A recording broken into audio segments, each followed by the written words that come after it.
Hello everyone, मैं हूं पंकज सुजीत बरुआ और आप देख रहे हैं on air with Pankaj only at पैनुलास film company on YouTube channel.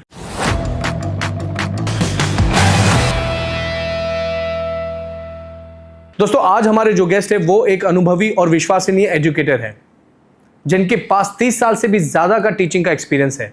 उनका विशेष ज्ञान उन्हें फास्ट पेस्ड एनवायरनमेंट में भी स्टूडेंट्स की जरूरतों को समझने और उन्हें बेहतरीन एजुकेशन प्रोवाइड करने में मदद करता है। वो हर सिचुएशन के लिए अडॉप्टेबल है और ओवरटाइम का काम करने में भी फ्लेक्सिबल है। उनकी लीडरशिप स्किल्स और आउटस्टैंडिंग कम्युनिकेशन एबिलिटीज उन्हें एक बेहतर टीम प्लेयर बनाते हैं। उनका सेल्फ मोटिवेशन उन्हें सभी मैनेजमेंट लेवल्स के साथ रैपोर्ट एस्टेब्लिश करने में मदद करता है। उनके पास प्रोजेक्ट डिजाइन और इंप्लीमेंटेशन में एनालिटिकल स्किल्स हैं जो उन्हें परिवर्तन लाने और प्रॉब्लम सुलझाने में मदद करता है। आज हम उनसे कुछ सीखने का मौका पा रहे हैं। आज मैं जो भी हूं, कहीं ना कहीं उनका योगदान मेरी जिंदगी में काफी रहा है।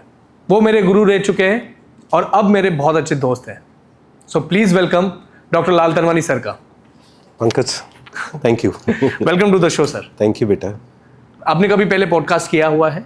बहुत सारे पॉडकास्ट किए हैं। Wow, great. तो I am lucky to have one. Correct. Sir, आपके अर्ली लाइफ का एक्सपीरियंस कैसा रहा है जो एजुकेशन की तरफ आपको ले आया? पंकज, इसको अगर ब्रीफ में बताऊं तो लाइफ में कुछ ऐसी बातें होती है जो टर्निंग पॉइंट बन जाती है। ओके।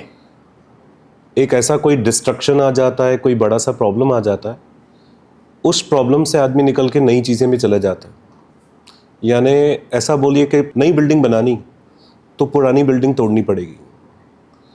एक्चुअली मैं शॉर्ट स्टोरी बताऊं तो जब मैं पैदा हुआ तो मेरे पापा के पास हमारा जो घर था उसकी साइज थी 10x8।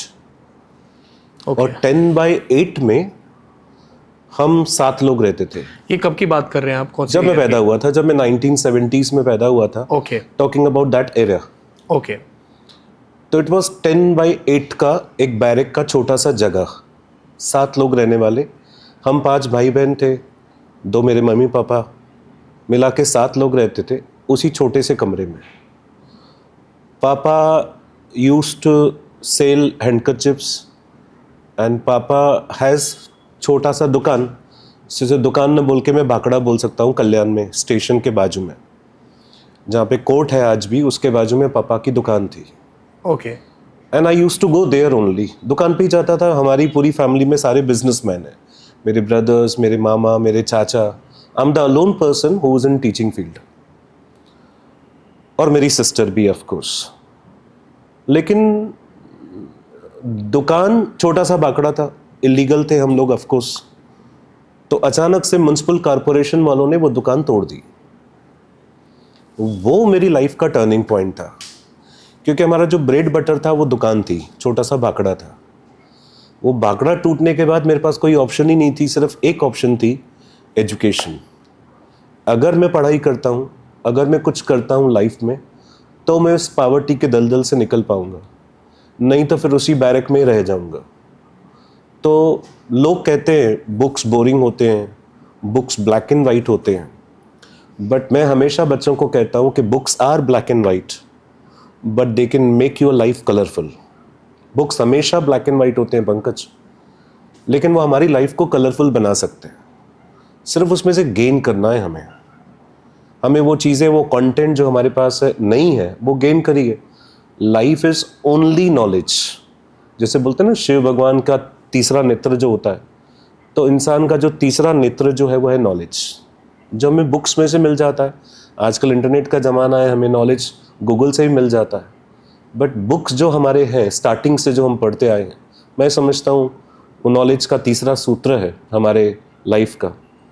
तो मैं हमेशा बुक्स में बिलीव करता हूँ। आज भी मेरे लाइफ के कम से कम, मेरे दिन के कम से कम 4 घंटे बुक्स के रीडिंग में जाते हैं। Daily I go to read, because मैं रीड करूँगा तो मैं नॉलेज करूँगा, तो मैं आप जैसे लोगों से बात कर पाऊँगा और हमें ऑडियंस को भी बता पाओगे कैसा है क्या। That is my turning point. वो दुकान का टूटना, लोग टूट जाते हैं ना, चीज़ें आती है सामने, कर एक चैलेंजेस आते हैं तो लोग टूट जाते हैं। मैं टूटा नहीं, मैंने अपने रास्ता खुद चुन लिया कि मैं पढ़ाई करूँगा। और आज तक मैं पंकज बता दूँ, मैं 54 ईयर्स का हूँ, लेकिन आज भी मैं पढ़ रहा हूँ। आज भी 54 ईयर्स एज, बट मैं आज भी पढ़ रहा हूँ। मैं टीचर हूँ, मैं एजुकेटर हूँ, मैं मोटिवेटर हूँ, लेकिन मैं स्टूडेंट हूँ, क्योंकि आज भी मैं डिग्रीज ले रहा हूँ। कोई ऐसे आपके मेंटर थे तभी वो टाइम पे कि मतलब होता है ना कि आप किससे इंस्पायर थे कि नहीं मुझे एजुकेशन इनको देख के फॉलो करना है, ऐसा कुछ तभी आपको कोई मोटिवेशन मिला था वो टाइम पे? सी, मेरी फिलॉसफी अलग है। अगर आप 100 लोगों को स्टडी करेंगे जो सक्सेसफुल है, चाहे वो शाहरुख खान है, चाहे वो अमिताभ बच्चन है, चाहे वो हमारे मोदी जी हैं, अगर आप इनको प्रॉपरली स्टडी करेंगे ना, तो आपको एक चीज़ नज़र आएगी, they belongs to the acute poverty, they belongs to the एकदम लो लेवल का जो होता है ना भाई, स्केर्सिटी जिसे कह सकते हैं, भाई कुछ नहीं है हमारे घर में। तो मेरा मोटिवेशन था मेरी पॉवर्टी, मेरा मोटिवेशन था मेरे वो पापा का फेस जो बेचारे अस्थमा में थे और नहीं चल पाते थे, वो मेरा मोटिवेशनल फोर्स था कि मुझे कुछ करके दिखाना है अपने पापा को, मुझे कुछ करके दिखाना है अपनी फैमिली को। That makes me motivation till today, that makes me a engine to run, कि मैं भागूं और अपने फैमिली के लिए, अपने समाज के लिए, अपने देश के लिए कुछ करूं। और आपने किया भी? ऑफ कोर्स अभी बहुत कुछ करूंगा, life started yes just now. Okay, जैसे आपके इतने सारे डिग्रीज है सर, 3 PhDs आपने किए हैं, मतलब मोटिवेशन क्या था? मतलब इतने डिग्रीज आप अचीव कर रहे हो, क्या मोटिवेशन था आपके उसके पीछे? ऐसे लोग कहते हैं कि एक पीएचडी में जिंदगी पूरी हो जाती है, हाँ, 8-8 साल लग जाते हैं। करेक्ट। लेकिन मैंने एक वर्ल्ड रिकॉर्ड बनाया कि 3 PhDs, 3 years, consecutive 3 years and 3 different university। ये वर्ल्ड रिकॉर्ड है मेरे नाम पे कि 3 PhD 3 यूनिवर्सिटी से 3 सालों में मैंने की है। तो लोग पूछते हैं कि व्हाट इज़ योर मोटिवेशन, क्यों आपने इतनी सारी डिग्रीज ली है, आपका नाम वर्ल्ड बुक ऑफ रिकॉर्ड्स में है, एशियाज़ बुक ऑफ रिकॉर्ड में है, इंटरनेशनल बुक्स ऑफ रिकॉर्ड्स में है, तो what makes you to study more and more. मैं समझता हूँ कि वो जो बच्चों की स्माइल आती है ना सर, जब मैं स्टूडेंट्स के बीच में जाता हूँ कि मुझे ये डिग्री मिली है या मुझे ये अवार्ड मिला है, तो that makes me motivation, that makes मी भागो और मैं और डिग्री लूँ और पढ़ाई करूँ और आगे बढ़ूँ। तो वो एक मोटिवेशनल फैक्टर था मेरे लाइफ में कि मैं और पढूं। और पता नहीं, मुझे ऐसे लगता है, मेरी फिलॉसफी तो ऐसी है कि भगवान ने किसी खास काम के लिए हमें यहाँ पे भेजा है, हमें इंसान का जो जन्म मिला है किसी खास वजह से मिला है। तो मैं चाहता हूँ, शायद मेरी वजह यही है कि मैं पढ़ाऊँ, बच्चों को स्टडी कराऊँ, इस देश के लिए कुछ करूँ, वो कर रहा हूँ मैं। जैसे आपने कहा कि बहुत सारी यूनिवर्सिटीज़ के साथ, मतलब आपने वो भी डिग्रीज लिए हैं बहुत सारी यूनिवर्सिटी से, तो अभी और कुछ डिग्रीज लेना बाकी है? कुछ सोच रहे हो कि और कुछ है लाइंड अप आपके? मैं ऑक्सफोर्ड यूनिवर्सिटी गया था जी। कैम्ब्रिज यूनिवर्सिटी गया, अभी मैं कैम्ब्रिज में भी होके आया, ऑक्सफोर्ड में भी था, लंदन था, यूके था। मैं वहाँ पे बहुत सारे टाई अप्स करके आया हूँ, लेकिन मैं नेक्स्ट पॉडकास्ट में विथ प्रूफ के साथ आऊँगा ओके कि मेरे कौन से टाई अप्स वहाँ पे हुए हैं। तो अभी तक वो लाइनअप है, ऑक्सफोर्ड के साथ हमारी टाई अप, कैम्ब्रिज के साथ हमारी टाई अप। मैं चाहता हूँ मैं कुछ करूँ जो देश के लिए ऐसा कुछ हो, यूनिक हो, लेकिन वो अभी तक पाइपलाइन में है। जैसे अगर वो हो जाएगा तो definitely I will come to again on podcast and with proof कि देख इंडिया के लिए हमने क्या क्या किया है। जैसे ऑक्सफोर्ड में आपको अभी रिसेंटली अवार्ड से सम्मानित किया गया, तो वो एक्सपीरियंस कैसा था आपका, मतलब, और वो थोड़ी डिटेल्स बताइए उसके बारे में। सी, वो 8x10 की खोली, बैरक की खोली से जब मैं यूके पहुंचा, तो वो सबसे बड़ी अचीवमेंट थी कि उन्होंने मुझे वीज़ा भेजा, उन्होंने मुझे बिजनेस क्लास की टिकट भेजी, and they have honoured me like anything. Honour तो मेरा बहुत सारी जगहों पे हुआ, इंटरनेशनल लेवल पे बहुत सारी जगहों पे मुझे अवार्ड्स मिले, but Oxford is unique experience था मेरा जब उन्होंने मुझे अवार्ड किया, और महात्मा गांधी के नाम पे अवार्ड किया। It was an unique one, 2 October 2024। They have a big seminar and they called me there, and after my speech they have made me honoured from India. 7 people were there, and I'm the one luckiest person they selected me for honor. It's a big achievement for me in my life. Very big achievement. हाँ, big achievement for my life कि यार Oxford ने बुलाया और Oxford ने मुझे honor किया. And we are also proud of it. Definitely.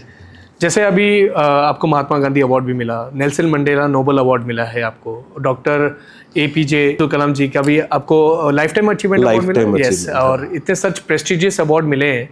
मतलब ये सारे अवार्ड आपके, मतलब अभी जो करियर में कुछ हेल्पफुल है, या मतलब कैसे आप उसको, मतलब कैसे आपको? Awards are not helpful, awards are motivation. Motivation है, करेक्ट। वो ना एक एक जिल मिल जाता है हम लोग को, भागने की एक ताकत मिल जाती है जब हमारे कंधे पे हाथ कोई रख के बोलता है भाग, मैं आपके साथ हूँ। अवार्ड लाइक कंधे पे आपको हाथ मिल गया और आप भाग रहे हो।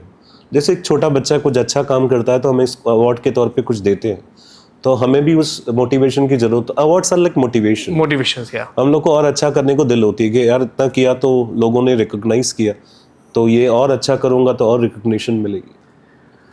जैसे अभी इतने सारे अवार्ड्स आपने जीते, तो फैमिली और आपकी कम्युनिटी का उनका क्या योगदान था, मतलब इनके पीछे, मतलब लाइक उन्होंने कैसे सपोर्ट किया आपको? हाँ पंकज, मेरी जो स्ट्रेंथ है ना वो मेरी फैमिली है।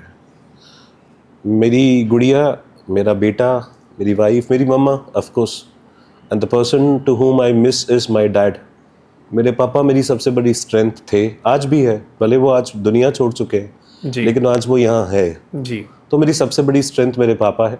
मेरी टीम है ऑफ कोर्स मेरे पास, जो किसी भी चीज़ को सक्सेस होने के लिए, किसी भी कंपनी को सक्सेस होने के लिए टीम होनी चाहिए। तो मेरे पास एक भगवान की दुआ से बहुत अच्छी टीम है, बहुत अच्छे टीचर्स है, बहुत अच्छे यूनिक मेरे पास कोऑर्डिनेटर्स है जो मेरा हर तरफ से ध्यान रखते हैं और मेरे बच्चों का एकदम करियर बना लेते हैं। तो एक टीम प्लस मेरे पापा, उनकी ब्लेसिंग्स के वजह से आज मैं भी, जो भी लाल सर है वो मेरे पापा की वजह से। ओके। अभी जैसे किसी यंगस्टर्स को, मतलब या स्टूडेंट्स को अवार्ड, ऐसे काइंड ऑफ अवार्ड के लिए प्रिपरेशन या अचीवमेंट करना हो, तो उनको आप क्या एडवाइस देना चाहेंगे? भागो, मेहनत करो, सिर्फ एक ही चीज़ करो। आप सोते रहोगे, आप यूट्यूब देखते रहोगे और आप इंस्टाग्राम देखते रहोगे तो सिर्फ आप दूसरों की स्टोरीज देख रहे हो। अपनी स्टोरी बनाओ। स्टोरी माना वो वाली स्टोरी नहीं जो बाद 24 घंटे के बाद चली जाती है। स्टोरी माना जो जिंदगी भर तक आप लोग आपको याद रखें। इंस्टाग्राम की तो स्टोरी 24 आवर्स में चली जाती है। लाइफ में कुछ ऐसी स्टोरी बनाओ जो हमेशा आपको जिंदगी भर, मरने के बाद भी लोग हमें याद करें। तो अगर आप इंस्टाग्राम छोड़ दोगे, अगर आप सोशल मीडिया को रिस्ट्रिक्ट करोगे, तो awards are waiting for you, success आपके कदम चूमेगी। सी पंकज, मेरा जो फिलॉसफी है ना, मुझे ऐसा लगता है कि हमारा जो सबसे बड़ा दुश्मन है ना वो हमारा माइंड है। ऑफ कोर्स हमारा दोस्त भी वही है। माइंड इज सबसे बड़ा एनिमी, क्योंकि सवेरे हम उठना चाहते हैं, एक्सरसाइज करने जाना चाहते हैं, वॉक पे जाना चाहते हैं, ऑफिस जाना चाहते हैं, क्लास जाना चाहते हैं। हमारा माइंड बोलता है सो जा, कुछ नहीं होगा, आज का दिन डांडी मारते, आज का दिन नहीं जाते। तो वो जो हमारा माइंड है ना, उसको हमें ट्रेन करना है जी कि यार मुझे भागना है, मुझे चलना है। किसी भी एक हेल्थी आदमी के लिए 6 घंटा सोना इज इनफ। 6 आवर से ज़्यादा सो रहे हैं आप लोग तो डेफिनेटली आपको वो लेजीनेस, लेथार्जिकनेस लाएगा ही लाएगा। 6 घंटा सोना है, उसके बाद बाकी 18 आवर्स सिर्फ एक ही काम करना है, उस जो हमने मकसद सोचा है, जो हमारा मोटो है, उसके पीछे भागना। जैसे कि गोल्स होते हैं, जैसे आपके गोल्स है, जो आपने, आपका एक इंसिडेंट हुआ जिसको आपको मोटिवेट मिला और आप गोल के थ्रू चल पाए। तो आजकल के बच्चे जो होते हैं, जो जिन्हें दिशा ही नहीं पता कि हमें जाना किधर चाहिए या क्या करना चाहिए, तो वो गोल्स कैसे सेट करें? पंकज, आप मेरे स्टूडेंट हो, मैंने आपको इकोनॉमिक्स में एक वर्ड पढ़ाया था, स्केर्सिटी। हाँ। अभी स्केर्सिटी का मतलब होता है कि चीज़ें न होना। माना समझो मेरे वार्डरोब में 2 ही शर्ट्स है, तो मुझे चॉइस करना इजी है कि मैं ब्लैक पहनूं कि वाइट पहनूं। 2 ही शर्ट्स है समझो। हाँ। तो हम जब जिस जमाने में हम पैदा हुए थे तभी स्केर्सिटी थी। माना रिसोर्सेज थे ही नहीं, खाने में वैरायटी नहीं थी, देखने में टीवी में कुछ चैनल्स नहीं थे, ओटीटी नहीं था, इंस्टाग्राम नहीं था, खाने में नहीं था कुछ भी, शर्ट्स नहीं थे, कपड़े नहीं थे, शूज नहीं थे, इतने मोबाइल्स भी नहीं थे, मोबाइल्स नहीं थे, कुछ नहीं था। तो ऐसा था कि स्केर्सिटी का प्रॉब्लम था कि था ही नहीं, कि चूज करना इजी था। 2 शर्ट है, उसमें से एक पहन ली।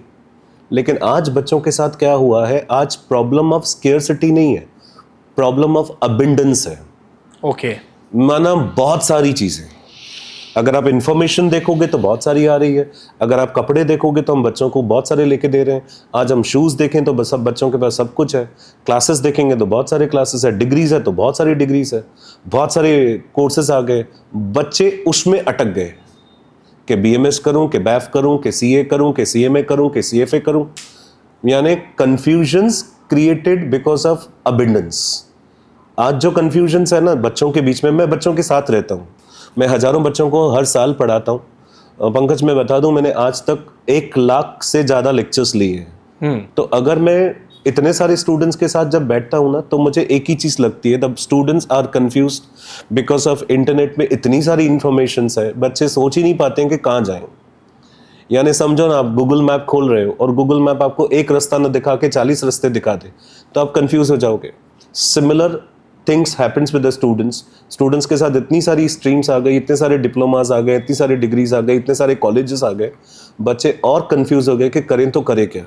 And they landed up no place जहाँ पे माना कोई बच्चे समझ ही नहीं पाते कि करें क्या। वही कंफ्यूजन तो रहता है। कंफ्यूजन सब अब ये प्रॉब्लम ऑफ अबेंडेंस होता है कि जिसके पास बहुत ज़्यादा चीज़ें हो जाती है। जैसे मेरे पास 50 शर्ट्स पड़ी है तो मैं कंफ्यूज हो जाता हूँ ना कि कौन सी वाली शर्ट पहनूँ। यहाँ पे भी ऐसा ही है कि बहुत सारे कोर्सेज है तो बच्चे अटक जाते हैं कि कौन सा कोर्स करें। बट मैं सारे बच्चों को ये रिक्वेस्ट करूँगा कि don't compare your self with others, कि वो सीए कर रहा है तो मैं सीए करूँ, वो बीएमएस कर रहा है तो मैं बीएमएस करूँ। You are unique. अपनी यूनिकनेस दूसरों से कंपेयर ना करो। आपको वो करना है जो आपका मन कहता है, वो करना है जिसमें आप अपने आप को कुछ करके दिखाना चाहते हो। लीडरशिप जब ये वर्ड आता है, आपके लिए इसका डेफिनेशन क्या है? See, leadership is defined in different way by different people, different authors. But मैं समझता हूँ लीडर वो है जो अपनी टीम को अपने साथ लेके चले। उस टीम का जो दुख दर्द है, जो हमारे कॉलीग्स है, उनका जो दुख दर्द अगर हमारा है तो you are the true leader. Because देखिए, मैं इतने सारे इंस्टीट्यूशंस चलाता हूँ, बहुत सारे टीचर्स, बहुत सारे एडमिन्स, बहुत सारे स्टाफ, बहुत सारे प्यून्स भी मेरे तरफ अप्रोचेबल होते हैं। माना वो नॉक करके अपने प्रॉब्लम्स मुझसे शेयर कर सकते हैं, चाहे वो छोटा प्यून नहीं है, मेरे ऑफिस में झाड़ू लगाने वाला आदमी क्यों नहीं है। They directly come to my office, they discuss with my the problems, the grievances they have, and I try to solve their grievances. तो लीडर आप उनके लिए अवेलेबल हूँ, क्योंकि लीडर सक्सेसफुल वही होगा जो अवेलेबल होगा। अगर आप लोगों के लिए अवेलेबल ही नहीं है तो you can not be a successful leader, क्योंकि आपको रूट कॉज में क्या हो रहा है, रूट लेवल पे क्या हो रहा है, वो आपको पता ही नहीं चलेगा। किसी भी बड़ी टीम में अगर मैं रतन टाटा का एग्जाम्पल दे दूं तो रतन टाटा अप्रोचेबल थे। आप अप्रोचेबल रहेंगे तो आपको पता चलेगा कि कहाँ पे आपकी कहाँ गलतियाँ हो रही है, कहाँ तक आपकी वो चीज़ें पहुँच नहीं रही है, और पहुँच नहीं रही है तो उसे कैसे पहुँचाना है। आप बहुत सारे लीडर्स का, सक्सेसफुल लीडर्स का एग्जाम्पल ले लीजिए। Approachable is a right way. जब आप लोगों तक अप्रोचेबल हो ना, अगर आप बिजी हो गए, आप लोगों तक पहुंच ही नहीं हो, you can not be a successful leader. तो लीडरशिप इज अप्रोचेबल, अपने कॉलीग्स के लिए, अपने टीचर्स के लिए, अपने स्टूडेंट्स के लिए। यार, there are so many of students comes with their problems. मैं उनको प्रॉब्लम्स को सॉल्व करने की कोशिश करता हूँ, ट्राई करता हूँ, क्योंकि फील्ड है मेरी, हर जगह पे मैं एडवोकेट भी हूँ। तो मैं उन सब प्रॉब्लम्स को, अगर ऐसा कोई प्रॉब्लम है तो मैं उनको वो सॉल्व करके देता हूँ। तो जैसे आपने बताया अभी, जैसे सॉल्व करते हो, तो ऐसा कोई मोमेंट है जहाँ पे आपकी ये लीडरशिप क्वालिटीज मतलब आपका टेस्ट हुआ हो कि हाँ, यहाँ पे मुझे क्वालिटीज अपनी देनी लीडरशिप की? See, if you are running the institutions ना, daily challenges comes with your table. आपके टेबल पे जो चैलेंजेस आते हैं उनको हमें फेस करना ही होता है, नहीं तो फिर ट्रू लीडर नहीं बन पाओगे। क्योंकि अगर इंस्टीट्यूशंस चलाने हैं, आज मेरे पास कम से कम 700 से ज़्यादा एम्प्लॉयज़ हैं, 700 से ज़्यादा मैं एम्प्लॉयज़ को हैंडल कर रहा हूँ। तो आई नो वेरी वेल, मैं 700 एम्प्लॉयज़ को हैंडल कर रहा हूँ, मुझे 700 चैलेंजेस रोज आएंगे। तो उन चैलेंजेस को हमें फेस करना है। चैलेंजेस तो बहुत आते हैं पंकज, मैं फ्रैंकली बता दूं, मेरे लाइफ के इस मोमेंट तक there are so many challenges I have faced, but I come up with that. I come up with those challenges with proper solutions. और मुझे लग रहा है कि एजुकेशन उसमें बहुत बड़ा रोल है ही है। करेक्ट, वो तो होना ही चाहिए। सोसाइटी में एजुकेशन का रोल, टीचर्स का रोल तो इनसेपरेबल है। जैसे कि ऑर्गेनाइजेशन की बात हुई, तो आपका जैसे पद्मा इंटरनेशनल स्कूल है, बीबीआरटी इंटरनेशनल स्कूल है, पद्मा इंस्टीट्यूट ऑफ नॉलेज है, क्या नॉलेज ऑफ इंस्टीट्यूशन? नहीं पंकज, मैं इसको रेक्टिफाई करना चाहूँगा। I just wanted to rectify. Pankaj, आप मेरे स्टूडेंट हो, लेकिन शायद आपको मेरी रिसर्च प्रॉपर नहीं है। मैं रिसर्च पूरा प्रॉपरली असेंडिंग ऑर्डर में बता रहा हूँ। जी बताइए। See, I started my coaching classes. जी हाँ। Basically a small teacher started the coaching classes at my place only, मेरे घर पे ही। क्योंकि मैंने आपको सिचुएशन पहले बता दी कि दुकान टूट गया, घर पे कोई लाइवलीहुड था नहीं, कमाने वाले कोई थे नहीं, पापा वाज सफरिंग फ्रॉम अस्थमा, तो पापा चल नहीं पाते थे। तो घर का जो लाइवलीहुड था, घर का जो पूरा फाइनेंशियल बर्डन था, वो मेरे बड़े भाई पे और मेरे पे आ गया। अब बड़े भाई ने भी बेचारे ने बहुत मेहनत की, लेकिन मेरे पास जो ऑप्शन अवेलेबल था वो ये था कि मैं पढ़ाई में कुछ करूँ। तो मैंने जब सेवा सदन कॉलेज से बीएड की, then I came to know यार मैं क्यों नहीं अच्छा टीचर बन सकता हूँ, क्योंकि जब तक आप अपने पोटेंशियल को नहीं पहचानोगे तब तक आपको पता नहीं चलेगा। I was not a good teacher frankly speaking up to my BCom. जब मैं बीकॉम में था तभी मैंने सपना भी नहीं देखा था कि मैं टीचर बनूंगा। मैं जस्ट एक फन वे में बीकॉम कर रहा था कि ठीक है पढ़ेंगे पढ़ेंगे हो जाएगा, नहीं तो दुकान पे जाके बैठेंगे। अब दुकान ही टूट गई। देन समबडी गाइडेड मी कि यार तू बीएड कर ले। जब मैं बीएड में फर्स्ट लेक्चर लेने गया था, क्योंकि बीएड में हमको ना लेक्चर्स लेने जाना पड़ता है, स्कूल्स में जाना पड़ता है। हम बीएड पढ़ रहे हैं सेवा सदन कॉलेज में, अब आप न्यूरा स्कूल में चले जाओ, आप इस फला स्कूल में चले जाओ, वहां पे आपको लेक्चर देना है। और हमारे जो सेवा सदन कॉलेज के टीचर्स थे, they will observe your lecture. Practicals type होता है। हाँ, प्रैक्टिकल्स, लाइक प्रैक्टिकली हम बच्चों के क्लास में जाएंगे। 70 स्टूडेंट्स बैठे हैं, unknown students, unknown teacher. Actually मुझे वहां पे मेरी पोटेंशियल्स पता चली कि मैं जब पढ़ाने लगा तो बच्चे have a pin drop silence. उन्होंने वैसा टीचर देखा ही नहीं था, उन्होंने वो टॉपिक वैसा पढ़ा ही नहीं था। देन आई रियलाइज कि यार मैं बहुत अच्छा टीचर बन सकता हूँ। Then I started with my small coaching classes at my place only. मेरे घर पे ही मैंने क्लास स्टार्ट किए, जिसका नाम रखा Padma coaching classes. Padma actually मेरी सिस्टर का नाम है। ओके। हाँ, तो पद्मा एक्चुअली पद्मा से नाम से याद आया कि भाई मैं बिरला कॉलेज में पढ़ाता था। I was a teacher in Birla college after my BEd. तो ये क्लासेस चालू होने से पहले की बात है जब आप बिरला कॉलेज में? नहीं, बिरला कॉलेज पहले मैं ज्वाइन कर चुका था। बिरला कॉलेज में मुझे as a teacher I can not run the coaching classes. Okay, अच्छा। तो देन आई थॉट कि चल यार मेरी सिस्टर के नाम पे चालू कर देता हूँ। तो फ्लूकली मैंने पद्मा के नाम से चालू किया ना। Started with Padma coaching classes in the year 1985। 88। तो तब मैं 18 साल का था, छोटा सा था, 18-20 साल का था। आई स्टार्टेड विद, मैं भी बहुत छोटा था। हाँ, छोटा था। तो हाँ, उस टाइम पे आप भी छोटे थे। तो journey started, my education journey started from there. मैंने अपने घर पे कोचिंग क्लासेस चालू की और भगवान की दुआ से, मेरे पापा की दुआ से वो कोचिंग क्लासेस चल पड़े। अब चल पड़े तो वो जगह छोटी होने लगी। Then I shifted my classes to the place called as Jeevan Chhaya in furniture बाजार। ये कब की बात है, मतलब आप कब शिफ्ट हुए? वो इन द ईयर 2000 में आप शिफ्ट हो गए? हाँ, तब मैं भी वहाँ पे। हाँ, आप भी मेरे स्टूडेंट थे और वहीं पे आते थे पढ़ने के लिए। जी हाँ। तो I started running the coaching classes in जीवन छाया। Then journey started. 10-15-20 सालों तक मैंने कोचिंग क्लासेस तक ही फोकस किया। देन मैंने स्कूल खोला called as NCT convent school. Then NCT convent school के बाद मैंने बीबीआरटी इंटरनेशनल स्कूल खोला। देन उसके बाद पद्मा इंस्टीट्यूट ऑफ नॉलेज, जो मेरा बेटा पढ़ाता है, he is also advocate in high court. But वो पढ़ाता है mainly. Padma institute of knowledge क्या मतलब? It's a coaching classes only, but institute of knowledge I kept new wing है वो, क्योंकि बेटे के नाम पे मैंने रखा था कि उसको मैंने विंग बना के अलग से दे दी कि he can expand in that name only. Legacy आगे बढ़नी चाहिए। देन पंकज, मैं फ्रैंकली बताऊं, मैं आप 2 जनरेशंस को देख चुका हूं। मैंने, आप पढ़ चुके हो और ऐसे बहुत सारे बच्चे हैं जिनके बच्चे मेरे पास पढ़ने आते हैं। तो मेरे ना 2 जनरेशन के साथ बहुत अच्छा नाता है।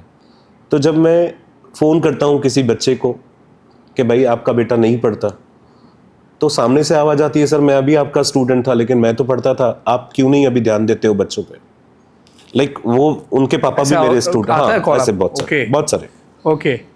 तो 10 में से 8 लोग ऐसे ही कहते हैं कि हमारा बच्चा सुनता नहीं है। आजकल के पेरेंट्स का सबसे बड़ा प्रॉब्लम है कि बच्चे उनके सुनते ही नहीं है।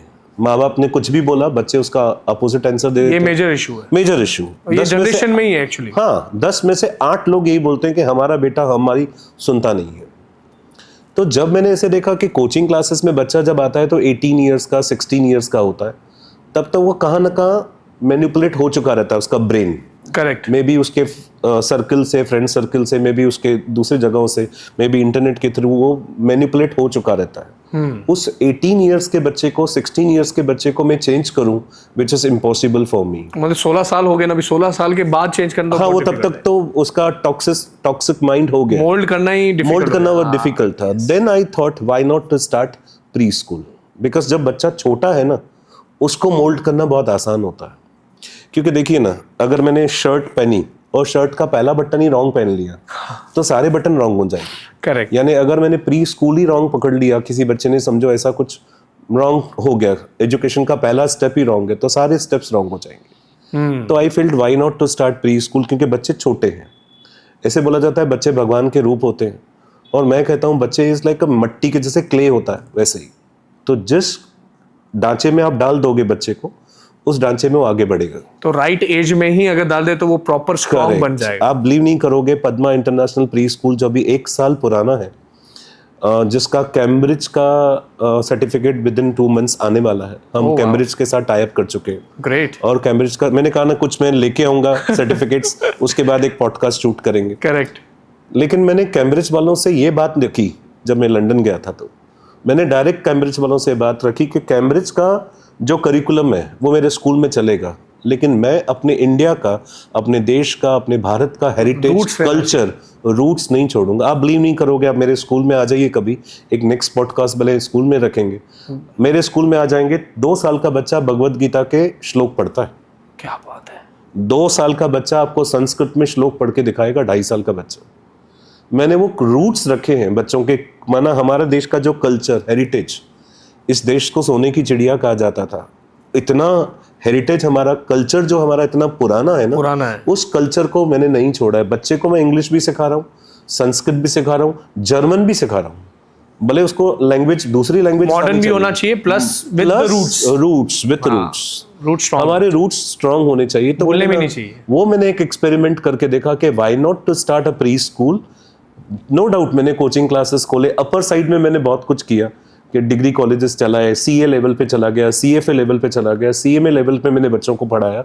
बट मैंने जो बेस देखा कि यार बेस में ही बच्चे का अगर ग्रोथ नहीं है प्रॉपरली, तो आगे चल के वो ग्रो नहीं कर पाएगा। तो I got an idea to start with in pre school which is international, of course the name is international, but पूरा देसी है, पूरा देसी है, इंटरनेशनल है बिकॉज कैम्ब्रिज है। हाँ। लेकिन मैंने उनको क्लियर कहा कि मैं आपके करिकुलम के साथ, मेरे देश का करिकुलम, मेरा डिजाइन किया हुआ करिकुलम मैं चलाऊंगा। बच्चा जब 3-4 साल का हो जाएगा तो बच्चे को ये पता होना चाहिए कि हमारे देश की संस्कृति, हमारा कल्चर, हमारी सभ्यता, हमारे जो हेरिटेज है, उसको बच्चे को भूलना नहीं है। जो सभ्यता हमारे बड़ों के अंदर है, जो हमारे बड़ों ने हमको सिखाई है, I just wanted to give to them. Great. तो मतलब ऐसा समझे कि इंटरनेशनल स्कूल, मतलब जो प्री स्कूल है, बच्चा आए प्री स्कूल में, हाँ, फिर वो स्कूल में चले जाए, बीबीआरटी में चले जाए, देन बाद में जब बड़े हो जाए तो कोचिंग क्लासेस में आ जाए। तो फ्रॉम केजी टू पीजी, मतलब 20-25 साल का पूरा काम, 20-25 साल तक वो मेरा बच्चा है, मेरा बच्चा है। सर अभी जो 25 साल तक तो आपके साथ, मतलब एक बच्चे का कॉन्ट्रैक्ट साइन, तो देयर आर कॉम्पिटिटर्स आल्सो, तो आप उनके बारे में कुछ कहना चाहेंगे, मतलब कॉम्पिटिटर्स जो सराउंडिंग में है? मेरा कोई कॉम्पिटिटर नहीं है। Wow, great. I am par excellence यार, मेरा अलग ही मेथड है काम करने का, मेरा पढ़ाने का, टीचिंग का। क्योंकि पंकज आप मेरे पास पढ़ चुके हो, you know that very well, the teaching excellence which I deliver in my lecture, nobody dare to do this and God's grace, मैं सच बताता हूँ, भगवान की इतनी कृपा है कि आज 54 इयर्स में भी मैं वही लेक्चर्स लेता हूँ जो आज से 30 साल पहले लेता था। उतना ही जोश, उतनी ही डेप्थ में, उतना ही डिटेल में।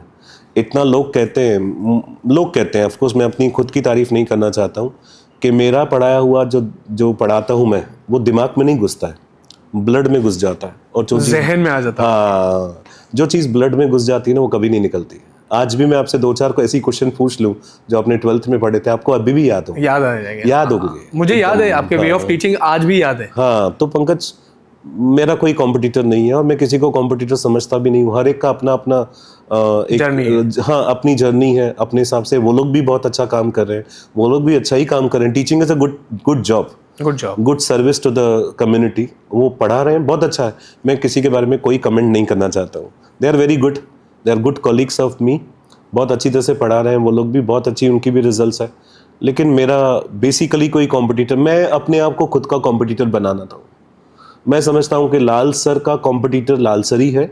जो मैंने कल पढ़ाया था उससे आज अच्छा पढ़ाना है। Every day beat, every day is challenge, every day is a challenging to my own lectures, कि कल जो पढ़ाया था उससे मैं आज। और सच बताऊँ पंकज, मैंने आज भी 35 ईयर्स हो गए मुझे पढ़ाते पढ़ाते, आज भी जब मैं पढ़ाने जाता हूँ तो पहले मैं अपना बेस बना के जाता हूँ।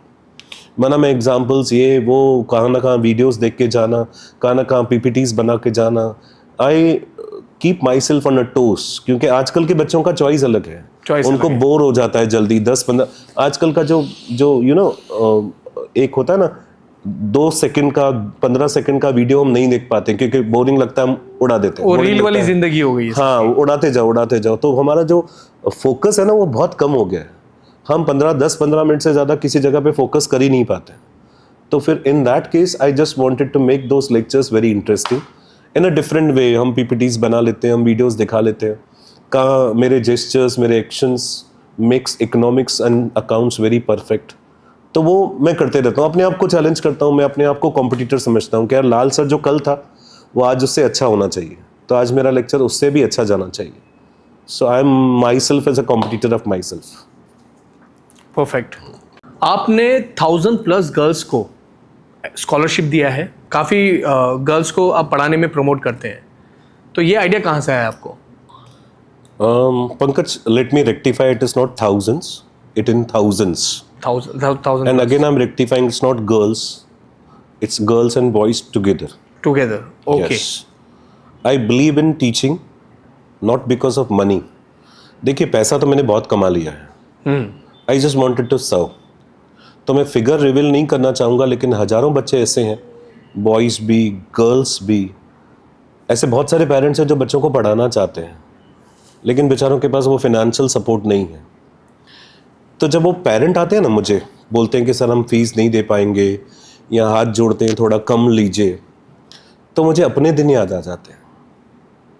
बिकॉज मैं वही छोटी सी जगह से उठा हुआ हूँ, और डेफिनेटली मेरे पास भी पैसे नहीं थे। मुझे याद है मेरी मम्मा और मैं एमएलए के दरवाजे पे जाके खड़े हो जाते थे। एमएलए तभी हमारे यहाँ पे बीजेपी के लीडर थे, श्री शीतलदास सरचंदानी जी। उनका सपना गार्डन के बाद बाजू में एक ऑफिस हुआ करता था। 7 बजे शाम को आते थे, कम से कम 500 लोगों की लाइन लगती थी। और एक फॉर्म मिलता था हमें, माना एमएलए का अगर स्टैंप लग गया, कॉलेज का एक फॉर्म मिलता था, उस पर एमएलए की सिग्नेचर हो गई और साइन हो गई, तो कॉलेज हमसे फीस नहीं लेगा। तो हम 2-2 घंटे वो लाइन में खड़े रहते थे, मेरी मम्मा और मैं भी। तो जब कोई पेरेंट मेरे पास आता है ना और बोलता है कि मेरे पास फीस नहीं है या मेरे पास कम पैसे हैं, थोड़े कम भर पाएंगे हम लोग, जी। तो मुझे वो लाइन याद आती है कि यार मैं भी तो खुद लाइन में खड़े रह के पढ़ाई की है। जब वो एमएलए ठप्पा लगाता था, वो सिग्नेचर करता था, तो कॉलेज मुझसे वो आधे पैसे लेता था या 25% हमसे लेता था, 75% हमको कम लगते थे, फी माफ़ हो जाती थे पैसे। तो मुझे ना वो खुद पे बीता है, तो मुझे पता है कि मैं आई जस्ट डोंट वांट के पैसों के वजह से कोई बच्चे को हम पढ़ाई से अलग रखें। पढ़ाई से अलग रखना सही नहीं है। तो ऐसे हजारों बच्चे, हजार नहीं है, हजारों बच्चे हैं जो बेचारे पुअर फैमिलीज के हैं, बेचारों के पास पैसे नहीं हैं। तो तभी तो मुझे इतने अवार्ड्स मिलते हैं ना। मैं तो ट्यूशन क्लासेस वाले को क्यों अवार्ड्स मिलेंगे, कोचिंग क्लासेस वाले को क्यों रिकॉग्निशन मिलेगी? वो रिकॉग्निशन तभी मिलती है कि भाई मैं बहुत सारे बच्चों को ऐसे में ही पढ़ाता हूँ। अभी भी आज मेरे क्लास में आप आएंगे, 100 बच्चे बैठे हैं, तो 30 बच्चे ऐसे होते हैं जो लोग फीस नहीं भरते हैं, या आधी फीस होती है या तो नहीं होती है। किन किन से तो मैं 1 रुपया भी नहीं लेता हूँ। आ जाओ बैठो। मतलब मिस नहीं करना चाहिए। मिस नहीं, पढ़ाई तो यार मेरे यहाँ से क्या जाएगा? मैं तो खाली पढ़ा ही रहा हूँ, मेरी एनर्जी जा रही है, लेकिन उस बच्चे का करियर बन जाए। ऐसे बहुत सारे बच्चे हैं पंकज। में जब मैं अभी लंदन में गया था, ऐसे बहुत सारे स्टूडेंट्स मुझे मिले जो बहुत बड़ी बड़ी पोजीशंस पे हैं। वो कहाँ ना कहाँ मुझे याद आता है कि यार वो बच्चा मेरे पास पढ़ के गया, कहाँ ना कहाँ बहुत अच्छी पोजीशन पे पहुंचा। उन्हीं की ब्लेसिंग्स और उन्हीं के कहाँ ना कहाँ अच्छे कर्म की वजह से आज मुझे फेलिसिटेशन मिल रही है। कहाँ ना कहाँ मुझे ऑक्सफोर्ड बुला रहा है, कहाँ ना कहाँ कैम्ब्रिज वाले बुला रहे हैं। तो वो कहाँ ना कहाँ ब्लेसिंग्स काम करती है। बाकी तो पैसे मैंने बहुत कमा लिए, बट मुझे चाहता हूँ कि यार बच्चे पढ़े, हमारे बच्चे पढ़े। एक गरीब का बच्चा भी उतना ही हक रखता है पढ़ाई पे जितना कि अमीर का बच्चा रखता है। एग्जैक्टली। तो पैसों के वजह से उस बच्चे की पढ़ाई पे कोई बाधा नहीं आनी चाहिए। तो I teach students not because of money. पैसा मेरे लिए सब कुछ नहीं है, उनकी दुआएं, उनके पेरेंट्स की दुआएं। जब वो उनके पेरेंट्स आते हैं और ऐसे रो रो के बताते हैं कि हमारे पास खाने को नहीं है, तो मैं पिघल जाता हूँ। मैं थोड़ा इमोशनल हूँ, मैं पिघल जाता हूँ। ठीक है, हाँ, मैं बहुत इमोशनल हूँ, मैं पिघल जाता हूँ कि ठीक है आपको कितना भरना है? 30,000 फीस है, आप कितना भर पाएंगे? बोलेंगे 3,000। तो ठीक है, 10,000, 5,000, 3,000 भरो, बैठो। नहीं दो पैसे, लेकिन पढ़ाई करो। पढ़ाई करो। क्योंकि मैं समझता हूँ अगर एक बच्चा पढ़ता है तो एक फैमिली बढ़ जाती है। क्योंकि एक बच्चा अगर पढ़ गया, सीए बन गया, चार्टर्ड अकाउंटेंट बन गया, तो उसकी पूरी फैमिली पूरी की पूरी संवर जाती है ना। उसको अच्छा फ्लैट मिल गया, अच्छी बीवी मिल गई, अच्छे बच्चे मिल गए, वो एक फैमिली की फैमिली एक ऊपर आ जाती है पढ़ाई की वजह से। एग्जैक्टली। मैं गर्ल्स के बारे में इसलिए पूछा आपको क्योंकि मुझे ये जानना है और वुमेन एजुकेशन कितना इंपॉर्टेंट है। बिकॉज क्या है, आज भी जितने मैं देख रहा हूँ लड़कियों को नहीं पढ़ाते। तो है, न्यू जनरेशन आ चुका है, मगर फिर भी बहुत सारी जगह ऐसे हैं जो सोच है उनकी कि लड़कियों को नहीं पढ़ाओ। तो इसके लिए मैं चाहता था कि आप इसमें बताइए कि वुमेन एजुकेशन कितना इंपॉर्टेंट है। अगेन मैं कोरिलेट करना चाहूँगा मेरी मम्मी के साथ, because my mama was good student at that time. Okay. मेरी मम्मा बताती थी कि मैं रैंकर थी, लेकिन मेरे माँ बाप ने मुझे ज़्यादा पढ़ाया नहीं। अगर मेरे पढ़ाते तो आज मैं बहुत अच्छी टीचर बनती या अच्छी कहाँ जॉब पे होती। तो मैं वहाँ पर से वही कोरिलेट कर रहा हूँ कि आज अगर कोई बच्चा, अगर women's, you can say girls, अगर गर्ल्स नहीं पढ़ रही है, देखो Pankaj, day by day complications बढ़ी है। अगर मैं हमारे एजुकेशन सिस्टम को डिफाइन करूँ, गुरुकुल से लेके ऑनलाइन तक जितनी हमने सुविधाएं बच्चों को दी है, जितने सुविधाएं पेरेंट्स ने बच्चों को दी है, उतनी कॉम्प्लिकेशंस बढ़ी है। तो आज एज अ एडवोकेट बता दूं, 10 में से 6 केसेस मुझे डिवोर्स के आते हैं। डिवोर्स के केसेस, माना आज बच्चों में इस कॉमन हो गया कि डिवोर्स देना है। तो मैं डिवोर्स में तो बात नहीं करूंगा। आज मैं ये चाहूंगा कि यार अगर लड़की पढ़ी लिखी है, वो बच्ची पढ़ी लिखी है, शादी के बाद अगर वो पैरों पे खड़ी हुई है, तो अगर ऐसी सिचुएशन नहीं आएंगे। हाँ नहीं, सिचुएशन ऐसी आती है, समझो सिचुएशन आती है कि डिवोर्स देना पड़ रहा है, सेपरेट हो रहे हैं, तो कम से कम अपने पैरों पे खड़ी हो पाएगी। हाँ। पढ़ी लिखी रहेगी तो मैं सारे पेरेंट्स को रिक्वेस्ट करूंगा कि बच्चों को पढ़ाइए। बच्चों को डेफिनेटली, गर्ल्स को तो डेफिनेटली पढ़ाइए। बॉयज में देखो क्या होता है, हम लोग छोटी मोटी भी जॉब कर सकेंगे, कुछ नहीं हुआ तो चलो एक भाखड़ा लगा दिया, चलो एक कुछ मंगल बाजार में कुछ भी कर सकते हैं। गर्ल्स को व्हाइट कॉलर जॉब चाहिए, एक अच्छी पोजीशन चाहिए। तो इन दैट केस पढ़ी लिखी बच्चियां रहेगी तो देश न सिर्फ अपना समाज, अपना फैमिली, लेकिन पूरा देश संभाल सकेगी। और आज पंकज, आपने कहा कि बच्चे नहीं पढ़ रहे हैं, गर्ल्स नहीं पढ़ रही है, लेकिन आज उल्टा हो गया है, बॉयज कम ज्यादा पढ़ रहे हैं क्योंकि उनको बिजनेस का सपोर्ट है कि चल बिजनेस में बैठ जाऊंगा। हाँ। गर्ल्स बहुत सिंसियर है।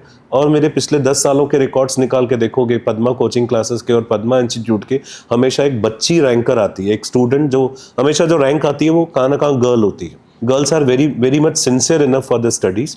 बहुत अच्छी स्टडीज में कर रही है, बच्चे बहुत मेहनत कर रहे हैं। आज एक जमाना होता था हम उल्लासनगर में पढ़ते थे, आज जमाना है कि बॉम्बे में जाके पढ़ रहे हैं बच्चे जाके लंदन में पढ़ रहे हैं, बच्चे जाके यूएस में पढ़ रहे हैं। तो एक्सपांशन तो हुआ है, ऑफकोर्स कुछ हुआ है, लेकिन कुछ करना बाकी है। लेकिन मैं पेरेंट्स को रिक्वेस्ट करूंगा, खास करके जिनके पास बेटियां हैं, अपनी बेटियों को पक्का पढ़ाइए, अपनी बेटियों को अपने पैरों पे खड़े रहना सिखाइए।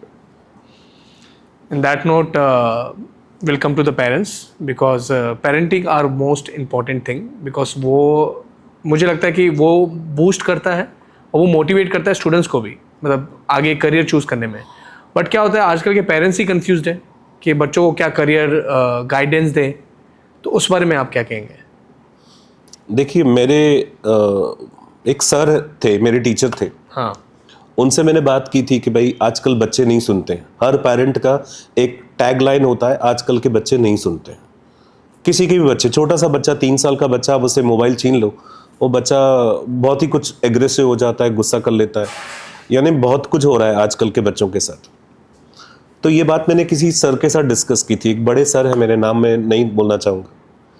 मैंने बोला आजकल के पेरेंट्स को ये प्रॉब्लम है कि बच्चे नहीं सुनते हैं। तो उन्होंने मुझसे एक सवाल पूछा जो मैं ऑडियंस से पूछना चाहता हूँ, आपसे भी पंकज जी, कि एक पॉट मेकर है जो कुंभार बोलते हैं हिंदी में, माना जो मटके बनाता है। अभी अगर पॉट मेकर है, वो पॉट बना रहा है और पॉट बनाते बनाते, मटका बनाते बनाते उसका मटका टेढ़ा हो गया, उसमें गलती किसकी है? मटके बनाने वाले की कि मटके की? मटके बनाने वाले की। मटके बनाने वाले की। तो अगर हमारा बच्चा नहीं सुनता है तो उसमें गलती हमारी है। ओके। पेरेंट्स की, समाज की, इस गवर्नमेंट की, इस एनवायरनमेंट की, कि आपका बच्चा नहीं सुनता है तो कहाँ ना कहाँ हमारी गलती है। क्योंकि बच्चा, मैं समझता हूँ, मेरी फिलॉसफी ऐसी है कि अगर मैं इस बच्चे को, एक बच्चा जो इंडिया में पैदा हुआ, उसे मैं लेके जाऊं, उसे मैं यूएस में जाके born in India but bottom in US, तो 10 साल के बाद यूएस के एनसेट में बात करेगा, उसको वहाँ की लैंग्वेज आ जाएगी, उसके वहाँ पे मैनर्स आ जाएंगे। करेक्ट, यानी बच्चे को वहाँ के जैसे कल्चर को अडॉप्ट कर लेगा। हाँ, माना इसका मतलब बच्चे को जैसे पढ़ा रहे हो, जैसे आप समझा रहे हो, बच्चा वैसे करेगा, वैसे ही कर रहा है। तो फिर हम बच्चे को शायद गलत ही पढ़ा रहे हैं या गलत समझा रहे हैं, या हाथ में मोबाइल दे देते हैं। आजकल के पेरेंट्स को, खास करके मदर्स को मैं रिक्वेस्ट करूंगा कि यार आप बच्चे को खाना खिलाते समय वाई और गिविंग, बच्चों को मोबाइल कैसे दे सकते हैं? उनकी आंखों की रोशनी चली जा रही है, यानी आंखों पे इम्पैक्ट आएगा, साइड पे इम्पैक्ट आता है। अब बच्चा मोबाइल भी देख रहा है, आप खाना भी घुसाते जा रहे हो, उसके मुंह में डालते जा रहे हो, तो खाना लगेगा नहीं, उसको प्रोटीन विटामिन मिलेंगे नहीं। तो मेरी एक रिक्वेस्ट है कि बच्चे को जितना इस मोबाइल से दूर रखोगे ना, उतना वो ज़्यादा आपके तरफ आएगा, आपके क्लोज आएगा। अगर आप बच्चे को मोबाइल दे दोगे, मोबाइल के क्लोज हो जाएगा, लेकिन अगर आप मोबाइल को साइड कर लिया ना, तो बच्चा will be closest to you. तो पेरेंटिंग की टिप यही है, एक छोटी सी टिप मैं दे रहा हूँ, हो सके तो बच्चों के साथ टाइम स्पेंड करो, बिकॉज आजकल के पेरेंट्स बिजी हो गए, और आजकल के पेरेंट्स में भी एक प्रॉब्लम ये भी है कि एक ही बच्चा कर लेते हैं, एक बच्चे को वो लोनलीनेस आ जाती है। पहले के जमाने में हम फ्रेंड्स होते थे, भाई बहन कम, फ्रेंड्स ज्यादा होते थे, मारा मारी भी करते थे, बच्चे मस्ती भी करते थे, लेकिन दुख सुख में खड़े भी रहते थे। लेकिन आज हम एक ही बच्चा, तो एक बच्चे को ना बहन ना भाई, अकेला है, माँ के पास टाइम नहीं है because she is busy in घर संभालने के पीछे, फ्रेंड सर्कल में घर संभालने के पीछे फ्री बिजी है बेचारी, पापा फाइनेंशियल दुकान पे, फैक्ट्री पे बिजी, जॉब में बिजी, तो बच्चा अकेला है तो करेगा क्या? मोबाइल या टीवी। उसे वो खेलने वाला बच्चा मिला ही नहीं, उसे खेलने वाला दोस्त मिला ही नहीं। अच्छा, वो खेलने के लिए नीचे गया तो फिर वो गलत बातें कभी कभी सीख के आता है, क्योंकि अगर किसी और बच्चे ने गाली दी तो उसको लगता है यही अच्छा वर्ड है, घर पे आके गाली बकेगा। गाली किसी को किसने सिखाई? उसको वो बाहर गया, कहाँ से दोस्तों से सीख के आया, सराउंडिंग से ही होगा। हाँ, कुछ गलत मैनर्स वो सीख के आया। तो कहाँ ना कहाँ हमारी पेरेंटिंग में प्रॉब्लम क्या आ गया है कि हम एक बच्चा कर लेते हैं, हमको लगता है कि काफ़ी है, एक को तो संभाले। एक आजकल के जो भी न्यूली मैरिड है बोलते हैं एक बच्चे को तो संभाले काफ़ी है, लेकिन आप उस बच्चे के बारे में सोचो ना, उसे बहन है ना भाई है, वो राखी किससे बंधवाएगा? या वो बच्ची है तो राखी किसको बांधेगी? आगे चल के जब प्रॉब्लम्स आएंगे, बहुत सारे प्रॉब्लम्स आते हैं, दुख सुख आता है, तो एक भाई के साथ खड़ा रहता है, बहन भाई के साथ खड़ी रहती है।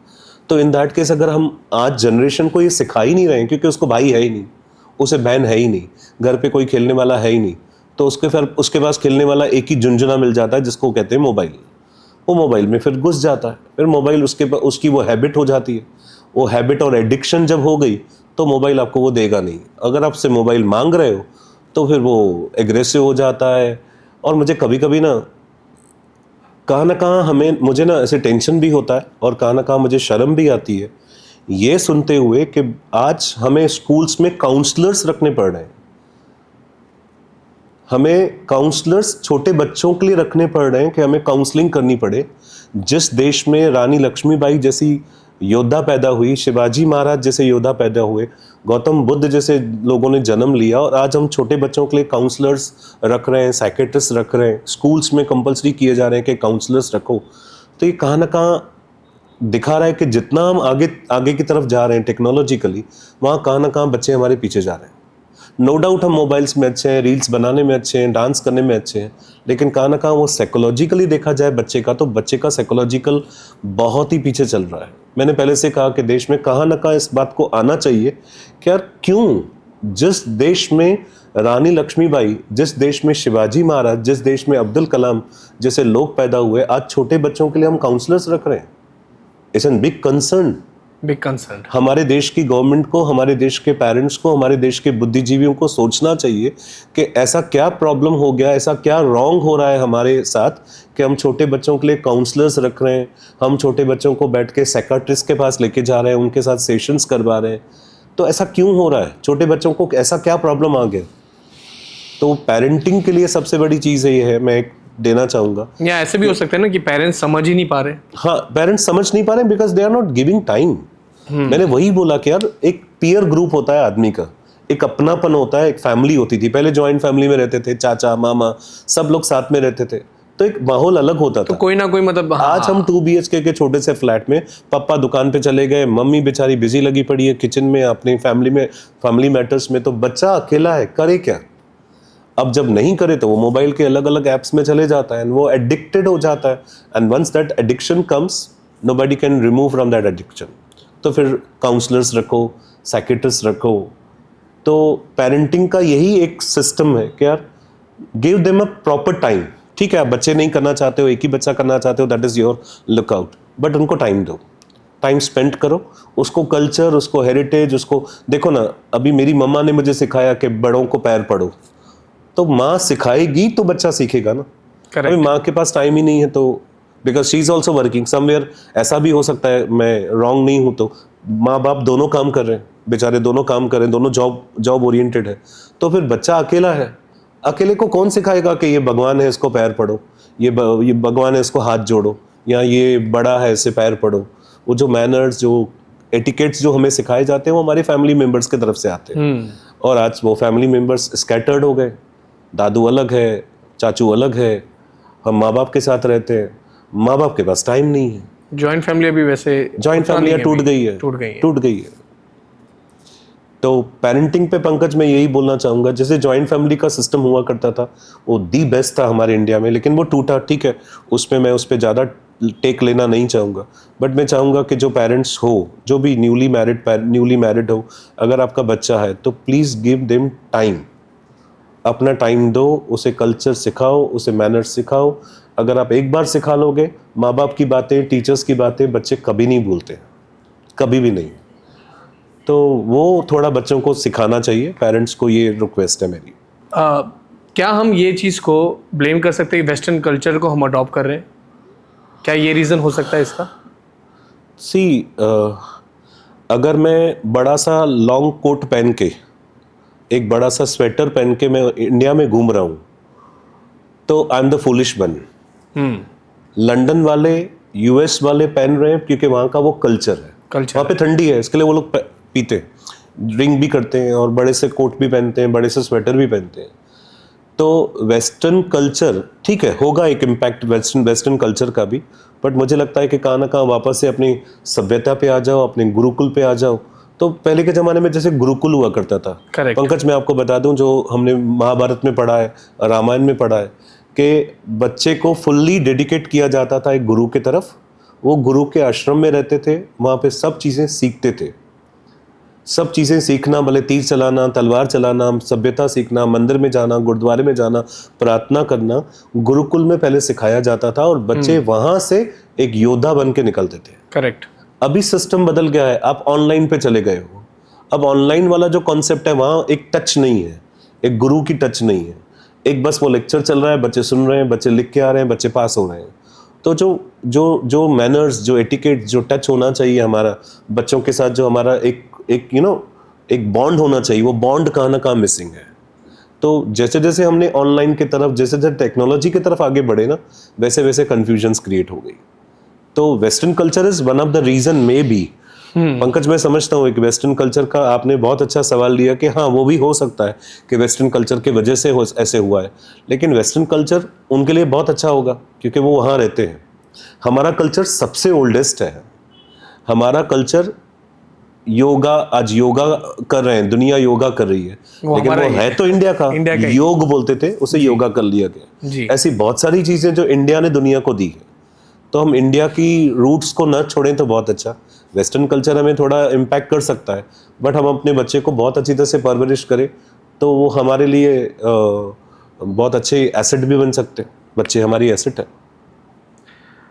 जैसे अभी एजुकेशन पॉलिसीज जैसे हैं हमारे इंडिया में, तो ऐसा कुछ है जो आप चेंज करना चाहो या गवर्नमेंट ऑफ इंडिया को आप सजेशन कुछ देना चाहो? स्किल्स डेवलप्ड जो अभी इम्पैक्ट हो रहा है, अभी मोदी जी भी ज़्यादा करके बात करते हैं, तो स्किल्स पे बात करते हैं कि यार बुकिश नॉलेज से कट करके आप बच्चे को स्किल्स सिखा दो। More of practicals, don't go bookish. Practicals जाओगे, बच्चा वो अपने पैरों पे खुद ब खुद खड़ा हो जाएगा, जिसको प्रैक्टिकल नॉलेज होगा। तो हम ज़्यादा करके जो बच्चों को स्कूल्स में सिखा रहे हैं वो थ्योरेटिकल ज़्यादा है।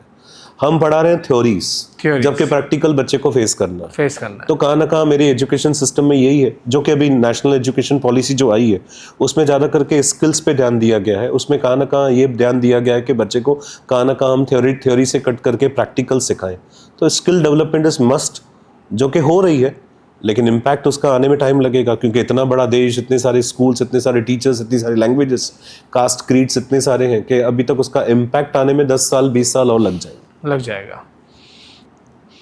अभी जैसे एज ए मेंटर आप स्टूडेंट्स को कैसे गाइडेंस करेंगे करियर चूज करने के लिए? फॉर एग्जांपल, ये मैं करियर का सवाल आपको पहले पूछ चुका हूँ, बट मुझे ये जानना है कि स्टूडेंट्स, मतलब जैसे अगर कोई स्टूडेंट आता है आपके पास, वो आया आपके पास, एडमिशन लिया, then he is confused to choose a path, मतलब उसको कौन से पाथ पे जाना चाहिए, तो आप कैसे एडवाइस करना चाहेंगे वैसे वो वाले स्टूडेंट्स को? मैंने पहले से कहा, it's a problem of abundance. बहुत ज़्यादा चीज़ें, बहुत ज़्यादा इन्फॉर्मेशन आ जाती है तो इंसान कंफ्यूज होता है। करेक्ट। तो मैं बच्चे को यही बोलूँगा कि भाई, अगर हम गूगल मैप खोलते हैं तो गूगल मैप पूछता है कि आपको जाना कहाँ है, तो पहले आप अपने मन से पूछो कि आपको करना क्या है। Okay, don't ask from anyone.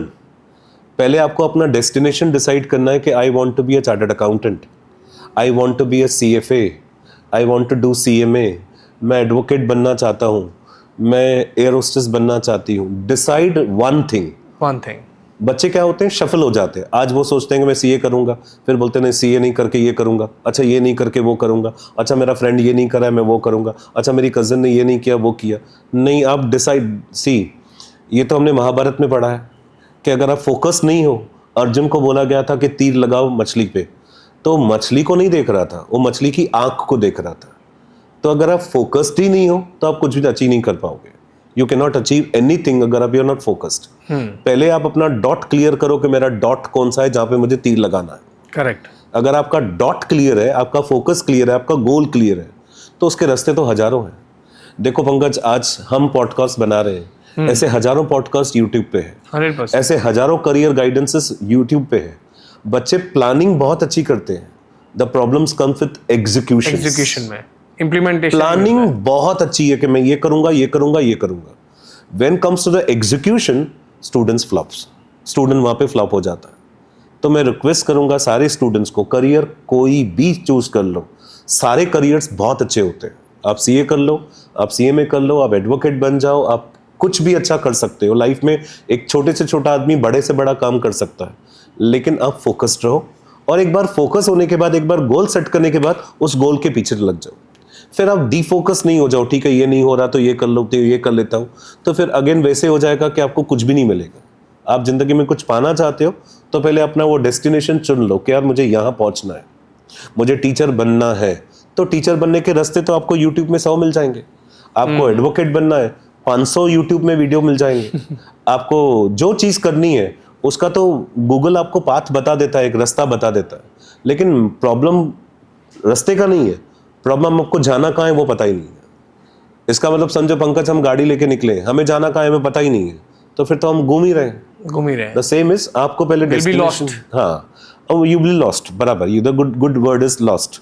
तो एक छोटी सी रिक्वेस्ट बच्चों से ये है कि पहले आप डिसाइड करो कि आपको बनना क्या है, एंड अकॉर्डिंगली उसके रास्ते मुझसे पूछो, मैं हजारों रास्ते आपको बता दूं। इंडियाज इकोनॉमिक ग्रोथ के बारे में आपका पॉइंट ऑफ व्यू जानना है। एवरीबडी नोस के हमारा जो देश है वो एक अच्छे आदमी के हाथ में है। युगों के बाद एक अच्छा प्राइम मिनिस्टर हमें मिला है जिसका नाम है नरेंद्र मोदी। नरेंद्र दामोदास मोदी। मेरी इतनी औकात भी नहीं है और मेरी इतनी उम्र भी नहीं है कि मैं मोदी जी के बारे में बोलूं, लेकिन मैं इतना बोल सकता हूं कि अगर कोई हॉनेस्ट प्राइम मिनिस्टर मिला है अभी तक तो मोदी जी है। एंड देश की रिपोर्ट्स नहीं, वर्ल्ड की सारी रिपोर्ट्स ये बोल रही है कि India is the most fastest growing country in the world. India का GDP 8% से आगे चल रहा है, ग्रोथ रेट सबसे हाईएस्ट हमारी चल रही है। कोविड को रिकवर करने के बाद हम सेम ट्रैक पे पहुंचे हैं। शायद ही ऐसा कोई कंट्री होगा जो सेम ग्रोथ रेट पे पहुंचा है। रिकवरी नहीं कर पा रहे हैं, बहुत सारे कंट्रीज तो पीछे जा रहे हैं। और पंकज, अभी तो ऐसा है कि सब जगह पे वॉर की सिचुएशंस चल रही है, चाहे इजराइल देख लो, चाहे ईरान देख लीजिए, हर जगह पे देखोगे तो रेस्टलेसनेस चल रही है। अभी टर्की में भी हो रहा है। हाँ, टर्की में भी हुआ है। लेकिन अगर आप ध्यान से देखोगे तो India is a very peaceful country. अगर वर्ल्ड में कोई अच्छा कंट्री है जहाँ पे सब कुछ अच्छा चल रहा है तो हमारा देश भारत है। सेफ भी है भारत सेफ हमारा। मैंने बुक भी लिखा है भारत पे, मैं उस पर बाद में बात करूंगा। जी। जो मैंने अभी लंदन में इनॉग्रेट किया था, भारत नाम का बुक है, उसमें भी मैंने बहुत अच्छी बातें लिखी है हमारे देश के बारे में। Coming to the topic again, हमारा देश ग्रोइंग कंट्री है। हमारी सबसे बड़ी एसेट है हमारी पॉपुलेशन, बिकॉज वर्ल्ड के लिए सबसे बड़ा मार्केट है। अगर सबसे ज्यादा आईफोन बिकते हैं तो इंडिया में बिकते हैं। हाँ। सबसे ज्यादा लग्जरी कारें बिकती है तो इंडिया में बिकती है सबसे, बिकॉज हमारे पास एक बहुत बड़ा कंज्यूमर बेस है। 150 करोड़ की पॉपुलेशन, वर्ल्ड की सबसे बड़ी पॉपुलेशन लेके बैठे हैं। तो हर कंट्री सोचता है कि अगर हम इंडिया से उल्टा करेंगे कंजम्पशन, इंडिया से अगर हम पंगा ले लेंगे बिजनेस में तो हमारी बिजनेस इंपैक्ट हो जाएगी। तो अगर आप देखोगे तो इंडिया एक बहुत बड़ा कंट्री, बहुत अच्छी तरह से डेवलप होने वाला कंट्री। और मैं सच बताऊं, वो जो जीएसटी का इम्पैक्ट है, भले वो व्यापारियों पे पड़ा है, मैं मानता हूं कि बिजनेसमैन इम्पैक्ट है जीएसटी का, लेकिन अगर आप कॉन्ट्रैक्टली देखेंगे, उल्टा देखेंगे, तो हमारे गवर्नमेंट के जो ट्रेजरी में पैसे आ रहे हैं जीएसटी की वजह से, जिसके वजह से ग्रोथ दिख रही है। इंफ्रास्ट्रक्चर जितना भी दिख रहा है आपको पंकज, जितने भी रोड्स आपको दिख रहे हैं, जितने भी हाईवेज आपको दिख रहे हैं, जितने भी मेट्रोस, जितने भी एयरपोर्ट्स हमारे देश में बन रहे हैं, वो कहाँ ना कहाँ जीएसटी की कैलकुलेशन, जीएसटी की जो हमारी कलेक्शंस हैं वो ह्यूज है। किसी भी कंट्री में इतना बड़ा टैक्सेस अभी कलेक्शन किधर भी नहीं। और अगर मैं कंपेयर करूं कि वैट, जीएसटी के पहले वैट हुआ करता था पंकज, तो वैट की जो सेल्स टैक्स होता हाँ, VAT collection value added tax करके गवर्नमेंट ने लगाई थी, जो हम भरते थे। तो वैट अभी भी है ना? वैट नहीं है, वैट खाली पेट्रोल वगैरह पे है, बाकी सब जगहों पे वैट नहीं है। कॉमन हमारी जीएसटी हम पे कर रहे हैं। अभी जो वैट की कलेक्शन होती थी एक साल में, एक गवर्नमेंट थी जिसका मैं नाम नहीं लेना चाहूंगा, जो प्रीवियस गवर्नमेंट थी, साल की जो कलेक्शन वैट की होती थी वो आज हमारे 20 दिनों में हो जाती। GST collection is 20 days equal to the annual collection of VAT. तो इतना सारा जो पैसा देश के पास आ रहा है जीएसटी के बाद, तो देश तरक्की करेगा ही करेगा। और वो दिख भी रहा है, वो कहाँ ना कहाँ विटनेस हम हो रहे हैं कि देश की तरक्की हो रही है, रोड्स बन रहे हैं, डैम्स बन रहे हैं, हर वो सुविधाएं जो हमारे को पहले नहीं थी वो मिल रही है। And India is developing like anything. बहुत अच्छा ग्रोथ है हमारे देश का, और देश आगे बढ़ेगा डेफिनेटली। अगर मोदी जी जिस तरह से चला रहे हैं, जिस तरह से हमारी पॉलिसीज है, जिस तरह से हमारा देश आगे बढ़ रहा है, मैं श्योर हूँ कि बहुत सदियों के बाद ऐसे प्राइम मिनिस्टर हमको मिले हैं जो देश के लिए सिर्फ देश के बारे में सोचते हैं। Only one thing, India, Bharat. हमारे मोदी जी सिर्फ एक ही चीज़ के बारे में सोचते हैं, भारत के बारे में, देश के बारे में। तो जैसे आपने भारत का नाम लिया और आपके बारे बुक में आपने बुक भी लिखा है भारत। एक्चुअली इसका पूरा टाइटल ऐसे है, Bharat leading yesterday leading tomorrow. Okay. Bharat पहले भी लीडर था वर्ल्ड का, आगे भी लीडर बनने वाला भारत ही है, हमेशा लीडर रहेगा और हमेशा लीडर रहेगा। भारत हमेशा लीडर रहा है। आज भी अगर आप हर जगह पे जाके देखोगे तो मोदी जी का जो ऑरा है, जो मोदी जी का चलने का स्टाइल है, वो दिखता है कि हम सच में लीडर्स हैं। चाहे भले हम यूएस के साथ खड़े हैं, चाहे वो जर्मनी के साथ खड़े हैं, लेटेस्ट हम चाइना के साथ खड़े थे। अभी जो हमारी जो मीट हुआ था उसमें चाइना के बिजिंग के साथ भी हम खड़े थे। तो जिस तरह से हमारे मोदी जी चलते हैं, वो लीडरशिप दिखती है कि हम वर्ल्ड के लीडर बन रहे हैं। धीरे धीरे हम उस तरफ जा रहे हैं कि हम वर्ल्ड के लीडर बन जाए। तो वो बुक में आपने किस बारे में लिखा है बुक? मैंने अपने बुक में ये लिखा है कि भारत 500 साल पहले क्या था, 200 साल। पंकज, भारत को हम कहते थे सोने की चिड़िया। करेक्ट, सोने की चिड़िया जी। अगर हम सोने की चिड़िया की बात करें तो हम सोने की चिड़िया थे सच में। हमारा जो कल्चर, सोने की चिड़िया का मतलब ये नहीं होता कि चिड़िया सोने की थी। सोने की चिड़िया माना हमारा जो कल्चर था, हमारा जो सभ्यता थी ना, वो बहुत अच्छी थी, ग्राउंडेड थी। हम बहुत ग्राउंडेड थे। तो वो जो सभ्यता थी ना, उस वजह से हमें सोने की चिड़िया कहा जाता था। तो देश हमारा सोने की चिड़िया था पहले भी, अब भी बन सकता है। अगर हमारे लीडर्स अच्छे हो, हमारी गवर्नमेंट अच्छी हो, तो हम वापस से उसी ट्रैक पे जा सकते हैं। भारत बुक में मैंने यही डिफाइन किया है कि 500 साल पहले, हजारों साल पहले हम सोने की चिड़िया थे। और धीरे धीरे जो ट्रांसफॉर्मेशन आई है, उस ट्रांसफॉर्मेशन के बाद भी थोड़े से अप्स एंड डाउन्स हर देश में आते हैं। हर देश में अप्स एंड डाउन्स आते ही हैं। जहाँ इतनी बड़ी पॉपुलेशन, इतने सारे कास्ट, क्रीड, इतने सारे देश की जातियाँ जहाँ रहती है, जहाँ इतनी सारी लैंग्वेजेस है, वहाँ अप्स एंड डाउन्स आते ही हैं। लेकिन भारत आगे चल के लीडर ही बनने वाला है। वो लीडरशिप स्किल्स हमारे अंदर है। हम देश को नहीं, हम दुनिया को लीडिंग करेंगे। और वही मैंने बुक को डिफाइन किया है। अगर आप वो बुक रेफर करना चाहें तो वो फ्लिपकार्ट पे भी अवेलेबल है, वो अमेजोन पे भी अवेलेबल है और बेस्ट सेलर है। अभी तक तो बेस्ट सेलिंग मेरी हुई है। वाह। और लंदन में भी जब मैं बुक को दे रहा था तो सभी लोगों ने वो बुक मुझे, भारत नाम का बुक, ब्रिटिश में जाके भारत के बुक का इनॉग्रेशन करना, वो एक सबसे बड़ी अचीवमेंट थी मेरी। Yes yes 100%। तो मैंने भारत बुक का लॉन्च मैंने वहाँ रखा था, यूके में, लंदन में, ऑक्सफोर्ड यूनिवर्सिटी में। वो यूनिवर्सिटी के अंदर ही मैंने लॉन्च किया है। आप वो फोटोज देख सकते हो, वीडियोस देख सकते हो, जहाँ पे मैंने लॉन्च किया था वो बुक। ब्रिटिश में जाके भारत बुक का लॉन्च करना एक सबसे बड़ी अचीवमेंट है मेरी। और वैसे भी उनके साथ हमारी बहुत अच्छी हिस्ट्री रही है। हाँ, हिस्ट्री रही है, दुश्मनी रही है, दोस्ती रही है, जो भी तो वहां जाके करना तो हाँ, बनता वहां ही जाके है। करना, वहां जाके भारत का फ्लैग रोशन करना, वहां जाके भारत का झंडा गाड़ के आना, वो अपने आप में बड़ी अचीवमेंट है, मेरी अचीवमेंट है। Yes yes.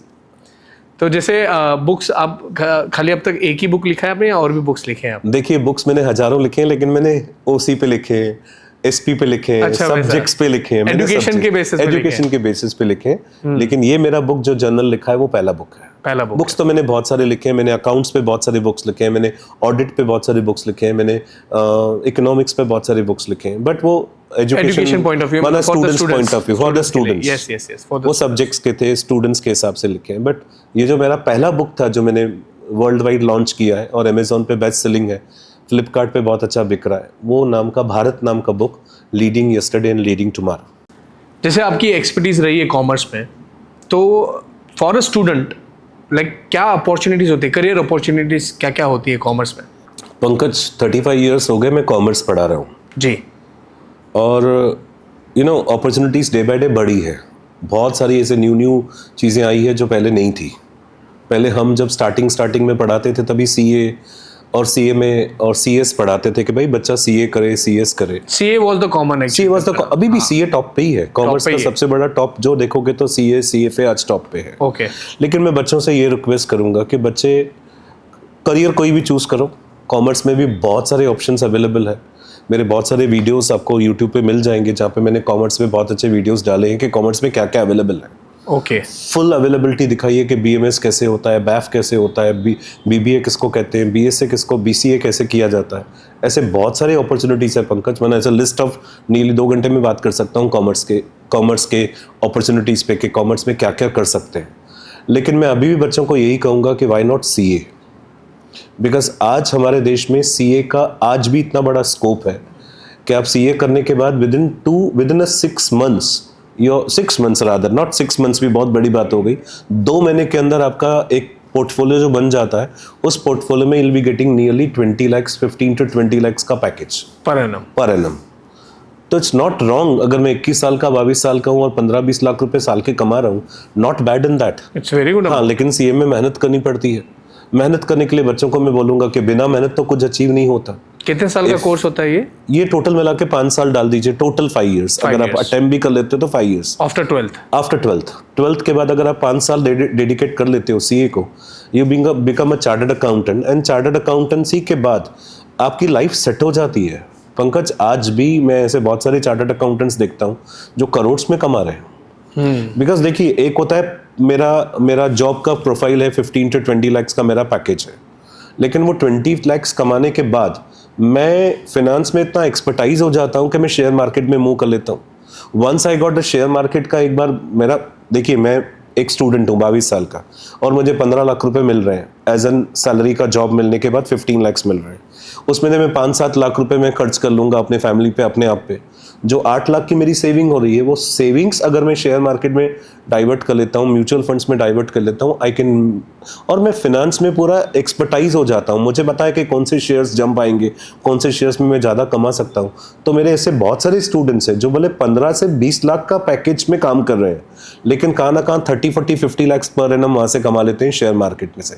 The reason is उनको एक्सपर्टाइज ही हो जाती है ना, फिनेंस में बैठे हैं पूरा दिन, कंपनीज का प्रोफाइल चेक कर रहे हैं, तो उनको पता हो जाता है कि भाई ये वाली कंपनीज में इतना जंप आने वाला है। तो वो लोग बच्चे कहाँ ना कहाँ, मेरे बच्चे वो डाइवर्ट हो जाते हैं, कहाँ ना कहाँ फोकस्ड है कि मैं सीए करूँ, सीए में मुझे 15 से 20 लाख मिल रहे हैं, लेकिन 30-40 lakhs rupees I can earn from share market and mutual funds. तो ऐसी बहुत सारी विंग्स है जहाँ पे बच्चे अपना करियर बना सकते हैं। They can go with CFA, आज CFA का बहुत बड़ा क्रेज़ है, CS का बहुत अच्छा चल रहा है, देन BMS, BAF में भी बच्चे MBA कर सकते हैं स्टूडेंट्स।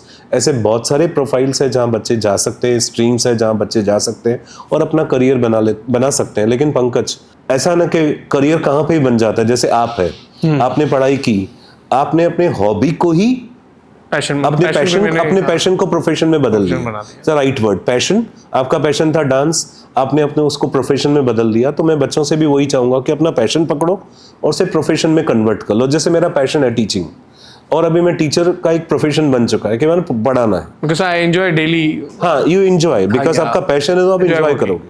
आपको वो जो जॉब है ना, एक टायर्डनेस नहीं आती है, बिकॉज वो मेरा पैशन है। अगर मैं क्रिकेटर हूँ, मैं क्रिकेट खेलना चाहता हूँ और क्रिकेट खेल रहा हूँ, तो मुझे वो टायर्डनेस नहीं आती है।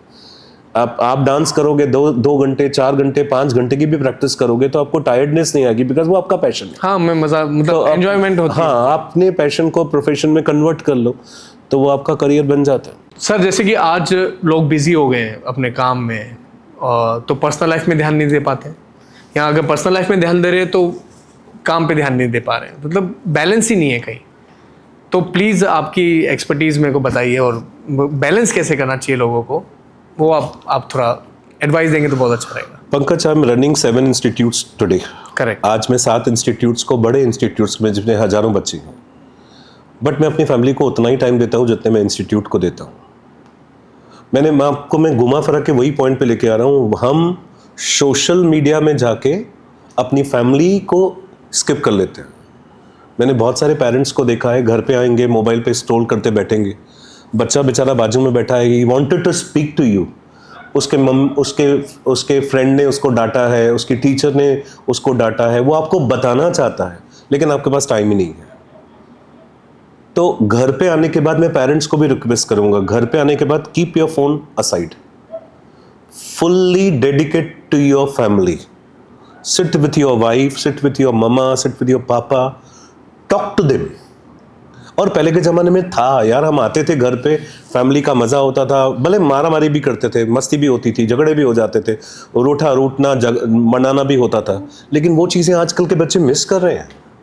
रूठना, मनाना, अपने भाई को मनाना, अपनी बहन को मनाना, रूठ जाना, मम्मी को मनाना, मम्मी रूठ जाती थी, पापा का भी गुस्सा कर लेते थे, वो आज होता ही नहीं है। किसके पास टाइम ही नहीं है, बिकॉज हम सबसे ज़्यादा टाइम दे रहे हैं जिस टाइम का कोई वर्थ नहीं है, वो है हमारी मोबाइल, वो हमारा सोशल मीडिया है। हम दूसरों को स्क्रॉल कर रहे हैं और हमारा बच्चा बाजू में बैठ के हमारे लिए वेट कर रहा है, हम उसको टाइम नहीं दे पा रहे हैं। You run a million trillions business, but you are not having, अपने बच्चे के लिए टाइम नहीं है, तो उस मिलियंस और ट्रिलियंस का क्या मतलब है?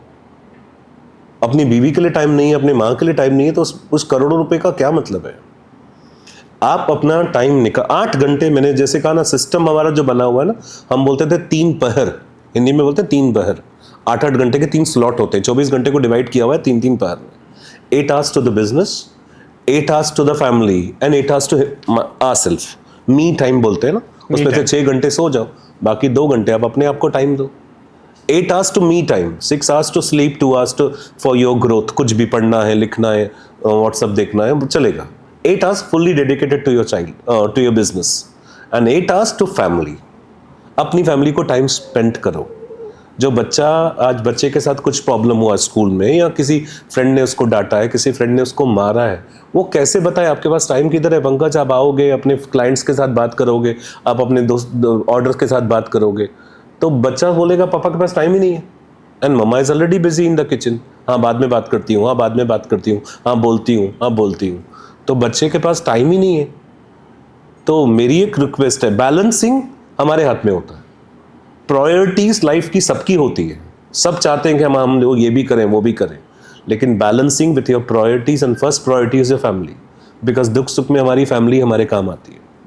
अपने फैमिली के साथ टाइम स्पेंड करो, बैलेंस एवरीथिंग प्रॉपरली, कि यार मुझे 2-4 घंटे अपनी फैमिली के साथ बैठना है। अपने बच्चों के साथ बैठो, मैं सच बता रहा हूँ, मैं अपने बच्चों के साथ, दोनों मेरे बच्चे, दोनों मेरे माना से ज्वेल है मेरे बच्चे, दोनों के दोनों मेरे बहुत अच्छे बच्चे। I sit with them, and believe करोगे, हम नीचे बैठ जाते हैं, कोई सोफा पे बैठने की जरूरत नहीं होती, हम मस्ती करते हैं, हम अपने प्रॉब्लम्स बताते हैं, मैं अपने क्लासेस की बातें बताता हूँ, कभी कभी मुझे उनसे भी कुछ सीखने को मिल जाता है, कभी कभी उनकी आइडियाज़ मुझे काम आ जाती है।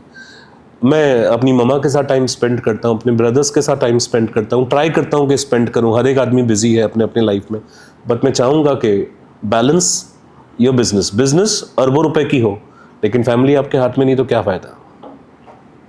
फैमिली आपके हाथ से निकल गई तो क्या ही फ़ायदा। Very well said. क्योंकि family gives you one thing जो आपको ज़िंदगी में कहाँ नहीं मिलेगी, वो है हैप्पीनेस, पीस। वो हमारे को घर पे आने के बाद मिलता है। आप कितना भी यूएस चले जाओ, आप कितने भी वियतनाम चले जाओ, लेकिन घर की जो रोटी है, घर का जो पीस है, घर के जो पलंग पे जो सोते हैं हम, अपने घर पे जो आके बैठना होता है, वो किधर भी नहीं मिलता, किधर भी नहीं। आप भले 5 स्टार होटल में चले जाओ, 7 स्टार होटल में चले जाओ, 5 दिन के बाद आप अपने घर की याद आती है, अपना वो जो सिस्टम है, हम सिस्टम में बने हुए, उसकी याद आती है। तो आप घर पे तो टाइम दीजिए, balance work life and family life properly, और वो हमारे हाथ में होता है। उसके लिए कोई सीखना नहीं होता है, उसमें प्रायोरिटीज़ है। आप बिलीव नहीं करोगे, मैं घर पे आता हूँ, अपना फ़ोन स्विच ऑफ कर लेता हूँ। एंड आज मेरा बेटा 24 साल का 25 साल का एडवोकेट है। आप बिलीव नहीं करोगे, मेरी गुड़िया सीए कर रही है। रात को 10 बजे के बाद हम सबका फ़ोन एक ड्रॉर में चला जाता है। एक छोटा सा फ़ोन हम बाहर रख देते हैं जिसमें कोई इंटरनेट नहीं होती है, भाई दुख सुख में, हाँ इमरजेंसी में कोई यहाँ पे कांटेक्ट करना चाहे तो उस पर करेगा। हम अपने फ़ोन स्विच ऑफ कर लेते हैं। मेरा बेटा फ़ोन रूम में लेके नहीं जाता, मेरी गुड़िया फ़ोन रूम में नहीं लेके जाती है। मेरे वाइफ का फ़ोन, मेरा फ़ोन एक ही ड्रॉर में बंद कर लेते हैं। फ़ोन जब स्विच ऑफ होते हैं, हमारे पास बहुत सारे टॉपिक्स होते हैं, हम बात करने के लिए। और फिर उसमें बच्चा एक ओपन हो जाता है, बच्चा मुझसे सब बातें शेयर करते हैं कि पापा ऐसे हुआ, पापा ऐसे हुआ, डैड मेरे साथ ऐसा हुआ, डैड मैं ये करना चाहता हूँ, डैड मैं वो करना चाहता हूँ। मैं वो चाहता हूँ कि बच्चे मुझसे बताएं, दे ओपन अप, बिकॉज आज पेरेंट्स का सबसे बड़ा आप पेरेंट बन के रहोगे ना, तो बच्चा एक चाइल्ड बन के रहेगा। आप बच्चों के साथ दोस्त बन के चलोगे ना, तो बच्चा आपका दोस्त बन जाए। और दोस्ती में जो बातें होती है ना, वो आपसे जब शेयर करने लगेगा ना, then you are the true parent, और आप अच्छी तरह समझ पाएंगे। ट्रू पेरेंट, आप ट्रू पेरेंट तब हो जब बच्चा आपको सब बातें बताए कि पापा मेरे साथ ये हो रहा है। और बच्चा किसके साथ बताएगा यार, उसके पास कुछ है ही नहीं। मैंने कहा ना, आपने भाई बहन वाला रिश्ते खलास कर दिए। आप एक ही चाइल्ड कर रहे हो, एक ही बच्चा, तो भाई बहन वाले रिश्ते तो है ही नहीं। आप ही भाई हो, आप ही बहन हो, आप ही दोस्त हो, सब आप हो। तो उसके साथ टाइम स्पेंड करो। बिलीव मी, आप ये सब करोगे ना, ईजी हो जाएगा। लाइफ में जो भी प्रॉब्लम्स आते हैं ना, वो भी निकल जाएंगे। बहुत सारे प्रॉब्लम्स आजकल मैंने देखे हैं, हस्बैंड वाइफ के बीच में, बच्चों के बीच में। बच्चे आज माँ बाप के साथ उल्टे सुल्टे जवाब दे देते हैं। वो कहाँ ना कहाँ प्रॉब्लम यही है कि आप टाइम नहीं देते हो। फिर बच्चा आपसे अलग फिर इतना अलग हो जाता है कि उसको आपसे तक को लेना देना नहीं होता। तो it's better to balance your work life and family life. Very well said sir. और जैसे आज के एआई के ज़माने में बोलूँगा मैं, डिजिटल एजुकेशन के बारे में बोलूँगा, कि आपको लगता है कि एआई आने से मतलब एजुकेशन में कुछ मतलब ग्रोथ हुआ है या डिग्रेड हुआ है, वो आप बताइए। और डिजिटल एजुकेशन का फ्यूचर क्या रहेगा?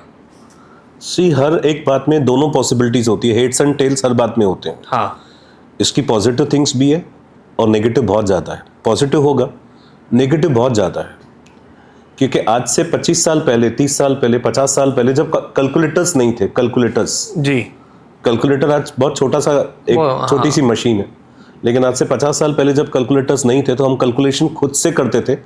हमें सारी टेबल्स आती थी, हमें सारे प्लस माइनस आते थे। आज हम कैलकुलेटर के सिवा प्लस माइनस कर ही नहीं पाते। एक छोटे से छोटा दुकानदार प्लस करने के लिए कैलकुलेटर यूज कर रहा है। करेक्ट। एक छोटे से छोटा बच्चा भी देखोगे तो उसको प्लस माइनस करने के लिए कैलकुलेटर। तो मशीनें, एआई टूल्स जो भी आए हैं, कहाँ ना कहाँ वो रेडीमेड चीजें मिल जाती है, तो हमारी क्रिएटिविटी कम हो जाती है। हमारी खुद की क्रिएटिविटी उल्टा खलास हो जाती है। तो मैं चाहूँगा कि डिजिटल बहुत अच्छा है, एआई टूल्स बहुत अच्छे हैं, लेकिन हमारे अंदर की जो टैलेंट है वो मार खा जा रहा है। अगर मैं सपोज ये जो पॉडकास्ट शूट कर रहे हो, इसमें बहुत सारे इफेक्ट्स ऐसे ही आ रहे हैं, तो फिर हमारी जो खुद की क्रिएटिविटी है वो तो खलास हो गई। तो मैं दोनों चीज़ें हैं पंकज, ऐसे नहीं कि मैं उसकी बुराई कर रहा हूँ, मैं उसके नेगेटिव में हूँ। एआई तो अभी पार्ट एंड पार्सल हो गया, और chat GPT and part and parcel of our life के पार्ट एंड पार्सल है। लेकिन कहाँ ना कहाँ अगर ये मीडिया खलास हो गई और भगवान ना करे कहाँ इंटरनेट बंद हो गया, तो फिर हम कुछ कर ही नहीं पाएंगे। हमारा सारा टैलेंट, डिपेंडेंसी, ओवर डिपेंडेंसी भी नहीं पंकज, एक होता है ओवर डिपेंडेंसी। हम पूरा ओवर डिपेंडेंट हो गए। आज बिलीव करो कि मैं आपसे सवाल पूछूं, एक्चुअली मैं आपका टीचर हूँ, मैं पूछ सकता हूँ। मुझे बताओ ना, आपके बहुत क्लोजेस्ट फ्रेंड का फ़ोन नंबर क्या है? फ्रैंकली स्पीकिंग मुझे नहीं याद। नहीं याद, क्योंकि हम मोबाइल में से देख लेते हैं। मुझे अपने वाइफ का फ़ोन नंबर याद नहीं है। अपने वाइफ का फ़ोन नंबर ना, ये कट नहीं करिएगा प्लीज़। हाँ, ये प्लीज़ रखिएगा, क्योंकि इसकी वाइफ भी मेरी स्टूडेंट है, पंकज की वाइफ, और उसको अपनी वाइफ का फ़ोन नंबर याद नहीं है। ये कहाँ ना कहाँ ओवर डिपेंडेंसी है जी। भगवान ना करे हमारा मोबाइल हमारे से गिर गया, गुम हो गया, तो यानी हम किसी को कांटेक्ट ही नहीं कर पाते, क्योंकि हमारे को फ़ोन नंबर से याद नहीं है। हम कैलकुलेशन नहीं कर पाते, हम आज स्पेलिंग्स नहीं लिख पाते, क्योंकि स्पेलिंग का करेक्शन खुद पे खुद आ जाता है। हाँ। हम कहाँ ना कहाँ स्पेलिंग में अटकते हैं, हमारे को मोबाइल बताता है स्पेलिंग रॉन्ग है, इसकी स्पेलिंग राइट ऐसी होगी। तो जब वो ओवर डिपेंडेंसी हो गई है, तो हम अपनी स्पेलिंग्स क्यों याद करें? वो तो गूगल बता देता है। जैसे कुछ मैं समरी रेडी भी करता हूँ तो मैं वो तो गूगल है क्या स्पेलिंग, एआई बता देता है कि यहाँ गलती हुई है, यहाँ ग्रामेटिकल मिस्टेक्स है। तो बंदा जब सब चीजें एआई बता रहा है, तो हम खुद कुछ कर ही नहीं रहे। तो ये ओवर डिपेंडेंसी होगी, कहाँ ना कहाँ ये हो सकता है आगे चल के प्रॉब्लम हो। मैं बहुत छोटा हूँ इस पर कमेंट करने के लिए, और मैं टेक्नोलॉजी में इतना, यार हम ओल्ड स्कूल से बिलोंग करते हैं। We belongs to old school. आज हम स्कूल इज बेस्ट सर। हाँ, ओल्ड स्कूल एक्चुअली हम सिंधी मीडियम से पढ़े हुए हैं यार। हम सच बताऊं पंकज, उस जमाने में सिंधी मीडियम हुआ करता था। अभी आज इंग्लिश मीडियम, सीबीएसई स्कूल, ये स्कूल खुले, उस जमाने में तो कुछ था ही नहीं। आज मैं अपने स्कूल में बच्चों को एआई सिखा रहा हूँ, रोबोटिक्स सिखा रहा हूँ, 3rd स्टैंडर्ड के बच्चे को कंप्यूटर सिखा रहा हूँ। जबकि हमने इंग्लिश सीखना ही 10th के बाद सीखा था। 8th के बाद तो हम इंग्लिश का एबीसीडी सीखते थे। 5th के बाद हमको एबीसीडी सिखाया जाता था। 5th तक तो हम सिंधी मीडियम में पढ़ रहे हैं। उसके बाद 6th स्टैंडर्ड में हमें एबीसीडी सिखाया जाता था। उसके बाद 9th आते आते हमको ग्रामर सिखाया जाता, 10th में ग्रामर होता था। तो हमारी जो अपब्रिंगिंग हुई है ना एजुकेशन वाइज, वो स्लो है। बच्चे आजकल के फास्ट फॉरवर्ड है। बहुत 3rd स्टैंडर्ड के बच्चे को पूरा कंप्यूटर चलाने आ जाता है। लेकिन वो डिपेंडेंसी है, हर चीज़ हम डिपेंडेंट हो गए। मैंने कहा ना, भगवान न करे इंटरनेट अगर गुम हो गई तो आधा देश हमारा बैठ जाएगा, क्योंकि बैंकिंग सिस्टम पूरा इंटरनेट पे है, हमारा एविएशन पूरा इंटरनेट पे चल रहा है, हर चीज़ इंटरनेट पे चल रही है, हमारी जो रेलवेज है वो इंटरनेट पे चल रही है। तो वो इंटरनेट अगर कहाँ मिस हो गया, कहाँ ना कहाँ कुछ हो गया, तो हम तो ठप हो जाएंगे। तो ओवर डिपेंडेंसी भी अच्छी नहीं है। हमको खुद का टैलेंट है, भगवान ने हमारे को इनबिल्ट बहुत कुछ दिया है, हम उसको यूटिलाइज नहीं कर पाते। और कहाँ ना कहाँ साइंटिस्ट ने बोला है कि हम अपने ब्रेन का 10% भी यूज़ नहीं कर पाते। मरते दम तक हम 90% ब्रेन यूज़ नहीं कर पाते। जो भगवान ने दिया है उसका हम 2% 3% ही यूज़ कर पाते हैं। 97% हमारे साथ, हमारे को मरा, हम जब मर जाते हैं तो हमारे साथ जलाया जाता है। वो टैलेंट हमारा ब्रेन हम यूटिलाइज ही नहीं कर पाते, क्योंकि हम ओवर डिपेंडेंट है सब चीज़ों पे, एआई टूल्स पे। मुझे ऐसा लगता है कि एआई टूल्स को एक प्रॉपर, जैसे आपने यूटिलाइजेशन कहा, कि अगर प्रॉपर तरीके से अगर क्रिएटिविटी के साथ यूटिलाइज करें ना, तो I think human beings can create magic. But ऐसे 10% लोग सोचते हैं, 90% उसका उल्टा सोचते हैं। हाँ, 90% सोचते हैं कि इसका मिसयूज कैसे करें। आप यूज बोल रहे हो ना, प्रॉपर यूज, आपने एक वर्ड यूज किया, प्रॉपर यूज। लेकिन ऐसे कितने लोग हैं जो उसको प्रॉपर यूज करना चाहते हैं? इस पे तो मिसयूज हो रहा है, आप सबको पता है, डिस्ट्रैक्शन। आज मुझे बताइए ना, मैं बैंकिंग के साथ जुड़ा हुआ हूँ, मैं नवजीवन कोऑपरेटिव बैंक का डायरेक्टर हूँ जी। आज जो फ्रॉड हो रहे हैं, जो जीपे में फ्रॉड हो रहे हैं, जो ऑनलाइन फ्रॉड हो रहे हैं, वो कहाँ से हो रहे हैं? इसी एआई टूल्स के थ्रू, इसी कहाँ ना कहाँ इंटरनेट के थ्रू। ऐसे बहुत सारे लोग बैठे हैं इसको मिसयूज कर रहे हैं, और आपके अकाउंट्स खाली हो रहे हैं, आपके बैंक अकाउंट ही खाली करते जा रहे हैं। तो ये सब जहाँ जहाँ ये चीज़ें जैसे ईजी होगी, वैसे इसके मिसयूजेस बढ़ जाते हैं। और मिसयूज ज़्यादा है, आप सबको पता है, यूज़ बहुत कम है, मिसयूज ज़्यादा है। जी हाँ। आप कौन से बुक्स रीड करते हैं? सी सब्जेक्ट्स के जो बुक्स है जो मैं पढ़ाता हूँ, इकोनॉमिक्स मेरा कोर सब्जेक्ट है, अकाउंट्स मेरा पैशन है, वो तो बुक्स मैं पढ़ता ही पढ़ता हूँ। ऐसे हज़ारों बुक्स है जो मैं पढ़ चुका रहूँगा। रिसर्चेस की हैं मैंने, पीएचडी करते हैं तो रिसर्चेस करने पड़ते हैं, तो उसके लिए बुक्स रेफ़र करने पड़ते हैं। लेकिन मेरे लाइफ में सबसे बड़ा जो बुक है, सबसे सबको मैं रिकमेंड करना चाहूँगा, श्रीमद् भगवद गीता। उससे अच्छा बुक अच्छा बना है न बनेगा, उसे बुक आप कह ही नहीं सकते हो। वो पूरी दुनिया की सारी चीज़ें आपको भगवद गीता में मिल जाएगी। Go and refer Bhagavad Gita. Shrimad Bhagavad Gita is the only ultimate book available in this world. इस वर्ल्ड में अगर एक परिपूर्ण बुक है तो वह है श्रीमद् भगवद गीता। बाकी सारी चीज़ें उस बुक में से बनी है। जितने भी करोड़ों बुक्स बने, उसकी जो जननी है वो श्रीमद् भगवद गीता है। हजारों लोगों ने बुक्स लिखे, मोटिवेशनल बुक्स लिखे गए हैं, बहुत कुछ लिखा गया है, लेकिन the root is Shrimad Bhagavad Gita. आप मुझसे 10 बुक्स पूछोगे, मैं हजारों बुक्स बता सकता हूँ, लेकिन मैं रिकमेंड एक ही करूँगा, जितना हो सके श्रीमद् भगवद गीता पढ़िए, आपकी लाइफ इजी हो जाएगी, आपके प्रॉब्लम सॉल्व हो जाएंगे। उस बुक में हर पेज के, हर सेंटेंस के, हर वर्ड में सॉल्यूशंस है। प्रॉब्लम्स जितने हैं उससे कई गुना सॉल्यूशंस है। लाइफ में जितने प्रॉब्लम्स हैं, आपको सॉल्यूशन चाहिए, go refer Bhagavad Gita, your solution is there. आपको कोई डॉक्टर, कोई एडवोकेट सॉल्यूशन नहीं दे पाएगा जितने सॉल्यूशंस उस भगवद गीता में। I refer Bhagavad Gita daily, I go through Bhagavad Gita, कम से कम मैं 3-4 पेजेस डेली पढ़ता हूँ।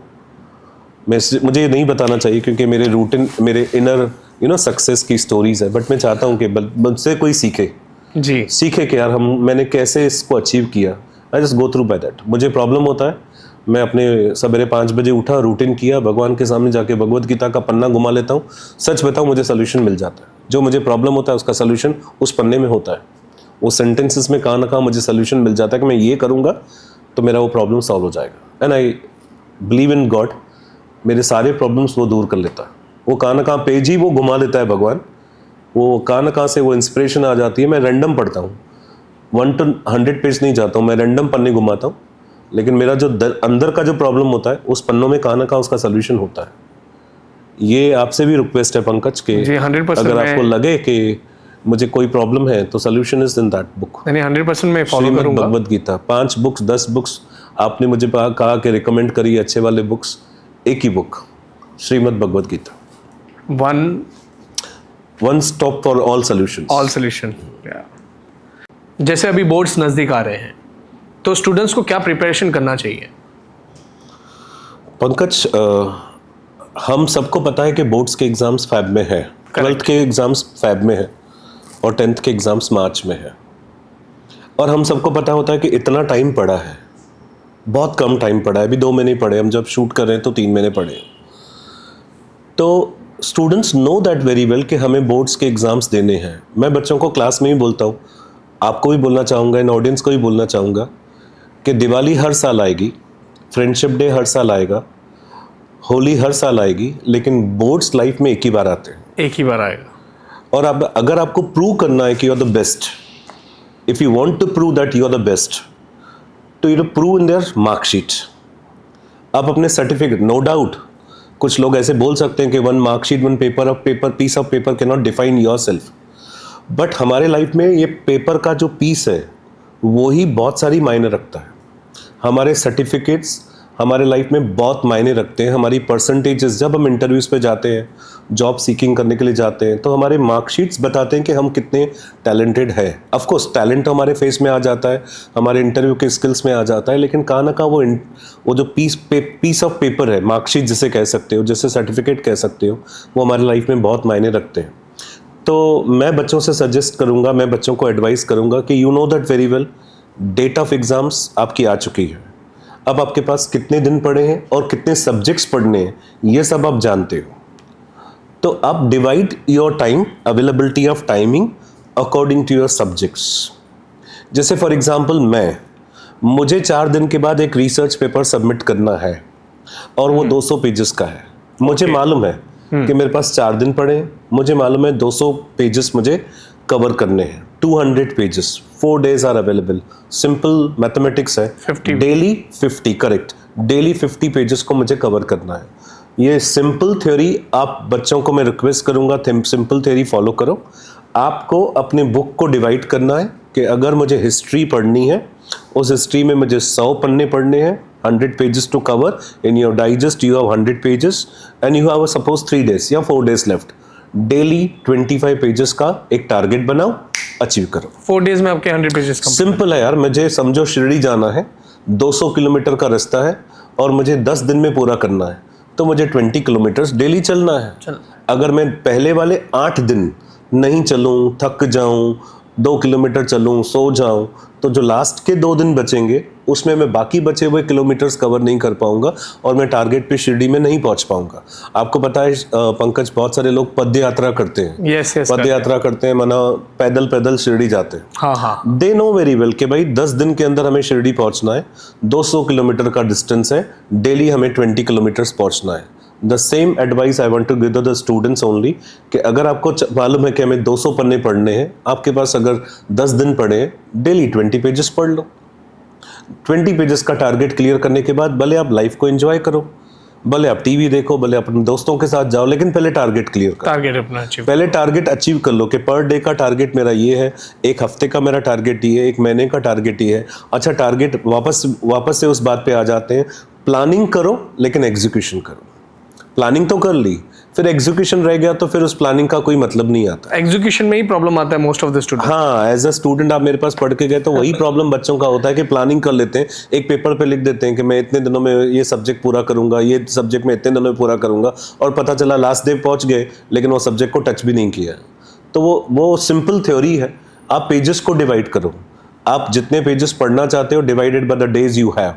आपको 100 पन्ने पढ़ने, आपके पास 4 दिन पढ़े, 25 pages per day, irrespective of chapters, irrespective of system, 25 पन्ने में टर्न करते जाऊंगा और कंप्लीट करते जाऊंगा, तो you can achieve your targets.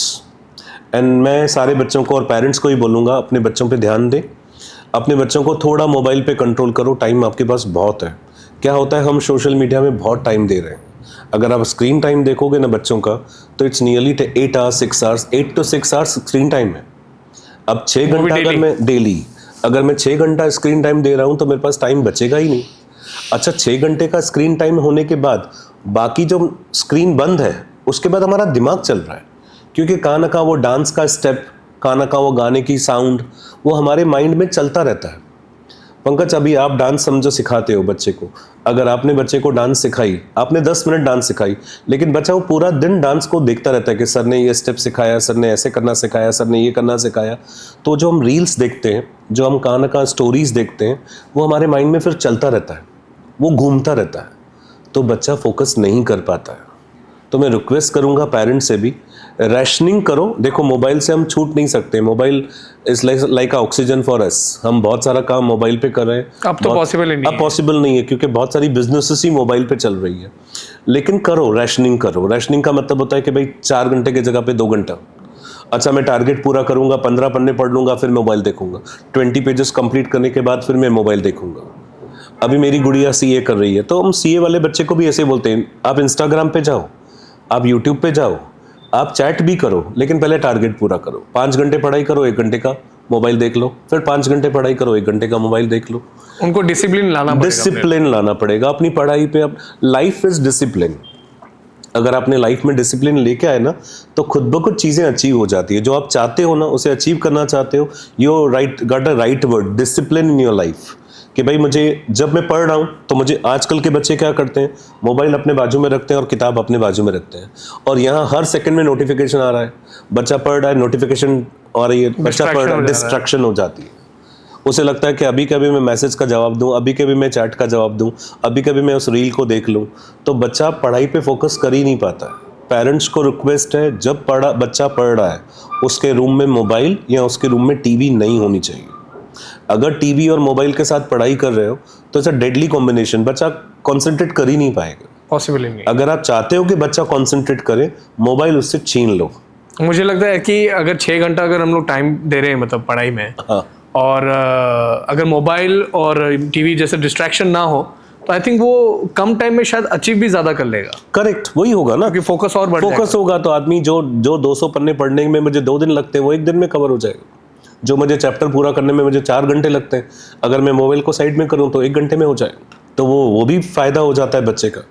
तो इट्स अ रिक्वेस्ट कि अगर आप चाहते हो बोर्ड्स की पढ़ाई करना, आप चाहते हो कि बोर्ड्स में रैंक आना, आप चाहते हो एक रिस्पेक्टेबल परसेंटेज लेके आना, तो आप अपने मोबाइल से थोड़ा डिटैच हो जाओ, अपने बुक्स के साथ अटैच हो जाओ, तो things will be easy for you. Sir, for the motivation हम जानना चाहेंगे, एक्चुअली सब जानना भी चाहेंगे, मुझे लगता है ये आपका रूटीन बताइए, क्योंकि मुझे जहाँ तक लग रहा है कि आपने इतना अचीवमेंट किया है, तो there should be some special routine, तो आई थिंक उससे मोटिवेशन बहुत अच्छा मिलेगा स्टूडेंट्स को। पंकज, मैं वापस अपने कल्चर पे चला जाता हूँ। ओके यार, हमारे बड़ों ने हमें सिखाया कि अगर कुछ भी पाना है तो जो अमृत वेला होता है, सवेरे 4 बजे उठना, 4:30 बजे उठना, वहाँ पे जो हमारा फोकस लेवल होता है वो बहुत ज़्यादा होता है। वाई इट इज़ कॉल्ड अमृत वेला। मॉर्निंग को अमृत वेला क्यों कहते हैं? क्योंकि हमारा जो थॉट्स होते हैं ना, वो एकदम शांत हो जाते हैं। अब हम बैठे हैं तो हजारों थॉट्स चल रहे हैं, लेकिन अगर आप मॉर्निंग में उठोगे ना, तो आपके थॉट्स होंगे ही नहीं। अगर उसको मैं कुछ मशीन लगा के रखूं आपके ब्रेन को, तो आपका ब्रेन साइलेंट होता है, ज़्यादा सोचना नहीं है। तो मॉर्निंग आवर्स जो होते हैं ना पढ़ाई के लिए बहुत अच्छे होते हैं, लेकिन आजकल उल्टा हो गया, हर चीज़ उल्टी हो जाएगी। बच्चों को नाइट्स करनी है, नाइट में पढ़ाई करनी है। अब नाइट्स में तो पूरे दिन की जो रूटीन होती है ना वो घूमती रहती है, तो बच्चा फोकस नहीं कर पाता। लेकिन अभी बच्चे सुनते नहीं है, बच्चे बोलते हैं हमें नाइट में ही पढ़ना है। मेरा उल्टा है, मुझे आज भी पढ़ना होता है, आज भी कुछ भी पढ़ना होता है। I wake up in morning 4:30 5 o'clock, मेरा रूटीन। अगर आप मेरे रूटीन की बात करोगे, 5 बजे आप मुझे फ़ोन करिए, मैं फ़ोन उठा लूँगा। आप मुझे चैट करो, मैं रिस्पॉन्स दे दूंगा। मॉर्निंग 5 o'clock आई एम माना एनर्जेटिक इन मॉर्निंग 5 o'clock, मैं पूरा चार्ज अप होता हूँ। 5 बजे मेरा रूटीन चालू हो जाता है। I wake up in the morning 5 o'clock, I have a certain routine. मैं पहले कुछ श्लोक पढ़ लेता हूँ, श्लोक या मेरे श्लोक चलते रहते हैं मोबाइल में, या मैं श्लोक करता हूँ। आप नाम जपते? हाँ, नाम जपता हूँ, लेकिन मैं कोई स्पेसिफिक नाम नहीं है मेरा। Okay. मैं हर भगवान में बिलीव करता हूँ। मैं एक अलमाइटी में बिलीव करता हूँ। अलमाइटी में बिलीव करता हूँ। मैं ज़्यादा करके हर भगवान को मानता हूँ। मैं मानता हूँ कि हर चीज़ में भगवान है, जो भी हमने देखे हैं। तो मैं सवेरे उठा, एक रूटीन मैंने कर लिया। रूटीन माना मुझे चैंट्स करने होते हैं, मैं चैंट्स कर लेता हूँ। थोड़ा सा एक्सरसाइज या योगा करना हुआ, मैं योगा कर लिया। देन मेरा एक घर में मंदिर बना हुआ है, मैं उसकी सेवा करता हूँ 2 घंटे। वहाँ मेरी मेडिटेशन भी हो जाती है, सवेरे भोग भी लग जाता है, भगवान को प्रसाद चढ़ाना होता है, सवेरे सर चढ़ जाता है, मेरी चैंटिंग भी हो जाती है। मैं कृष्ण में बिलीव करता हूँ, वो कृष्ण की चैंटिंग भी मेरी हो जाती है। 7:30 8 o'clock I leave my house for my routine. मैं 8 बजे लेक्चर्स पे चला जाता हूँ। मेरा पहला लेक्चर 8 o'clock चालू हो जाता है, early morning 8 o'clock early morning. I am with a chalk and board और चॉक के साथ खड़ा हो जाता हूँ। और रात के 10 बजे तक मेरे लेक्चर्स और मीटिंग्स होती है। I daily take nearly 8 to 10 lectures of 1 hour, nearly 8 hours I am spending in teaching. 3 से 4 घंटे मेरी मीटिंग्स और एडमिनिस्ट्रेशंस होती है, जहाँ पे मेरी मीटिंग्स फिक्स होती है। अलग अलग स्कूल्स है, अलग अलग इंस्टीट्यूशंस है, तो मुझे वहाँ पे लोगों से मिलना होता है। टीचर्स के ग्रीवेंसेस, पेरेंट्स के ग्रीवेंसेस, एडवर्टाइजिंग, मार्केटिंग्स, इन सब लोगों से मिलना, ये मेरे 4-5 घंटे चले जाते हैं। रात के 10 साढ़े 10 घर पे पहुँच जाता हूँ, और खाना खाने के बाद मैं एक ही काम करता हूँ, सो जाता हूँ। मेरा रूटीन यही है। मैं खाना खाने के बाद 10 साढ़े 10 11 बजे मेरी लाइट्स ऑफ हो जाती है। आई नेवर सी कि मैंने कभी 12 बजे रात को बैठे होंगे।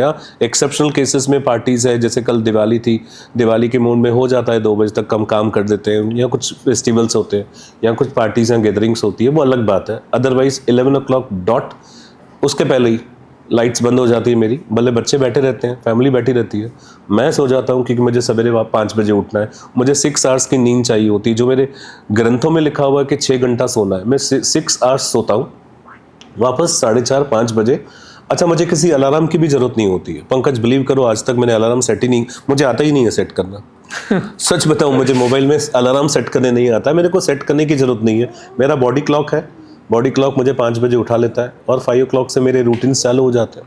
अभी तो अलार्म में स्नूज बटन भी है कि हाँ। किसी कोई उठता है तो चलो 10 मिनट बाद उठूंगा, तो स्नूज बटन मैंने वो आपको कहा कि हमारा सबसे बड़ा दुश्मन जो है हमारा ब्रेन, हमारा माइंड है ना, उसको हमें ट्रेन करना होता है।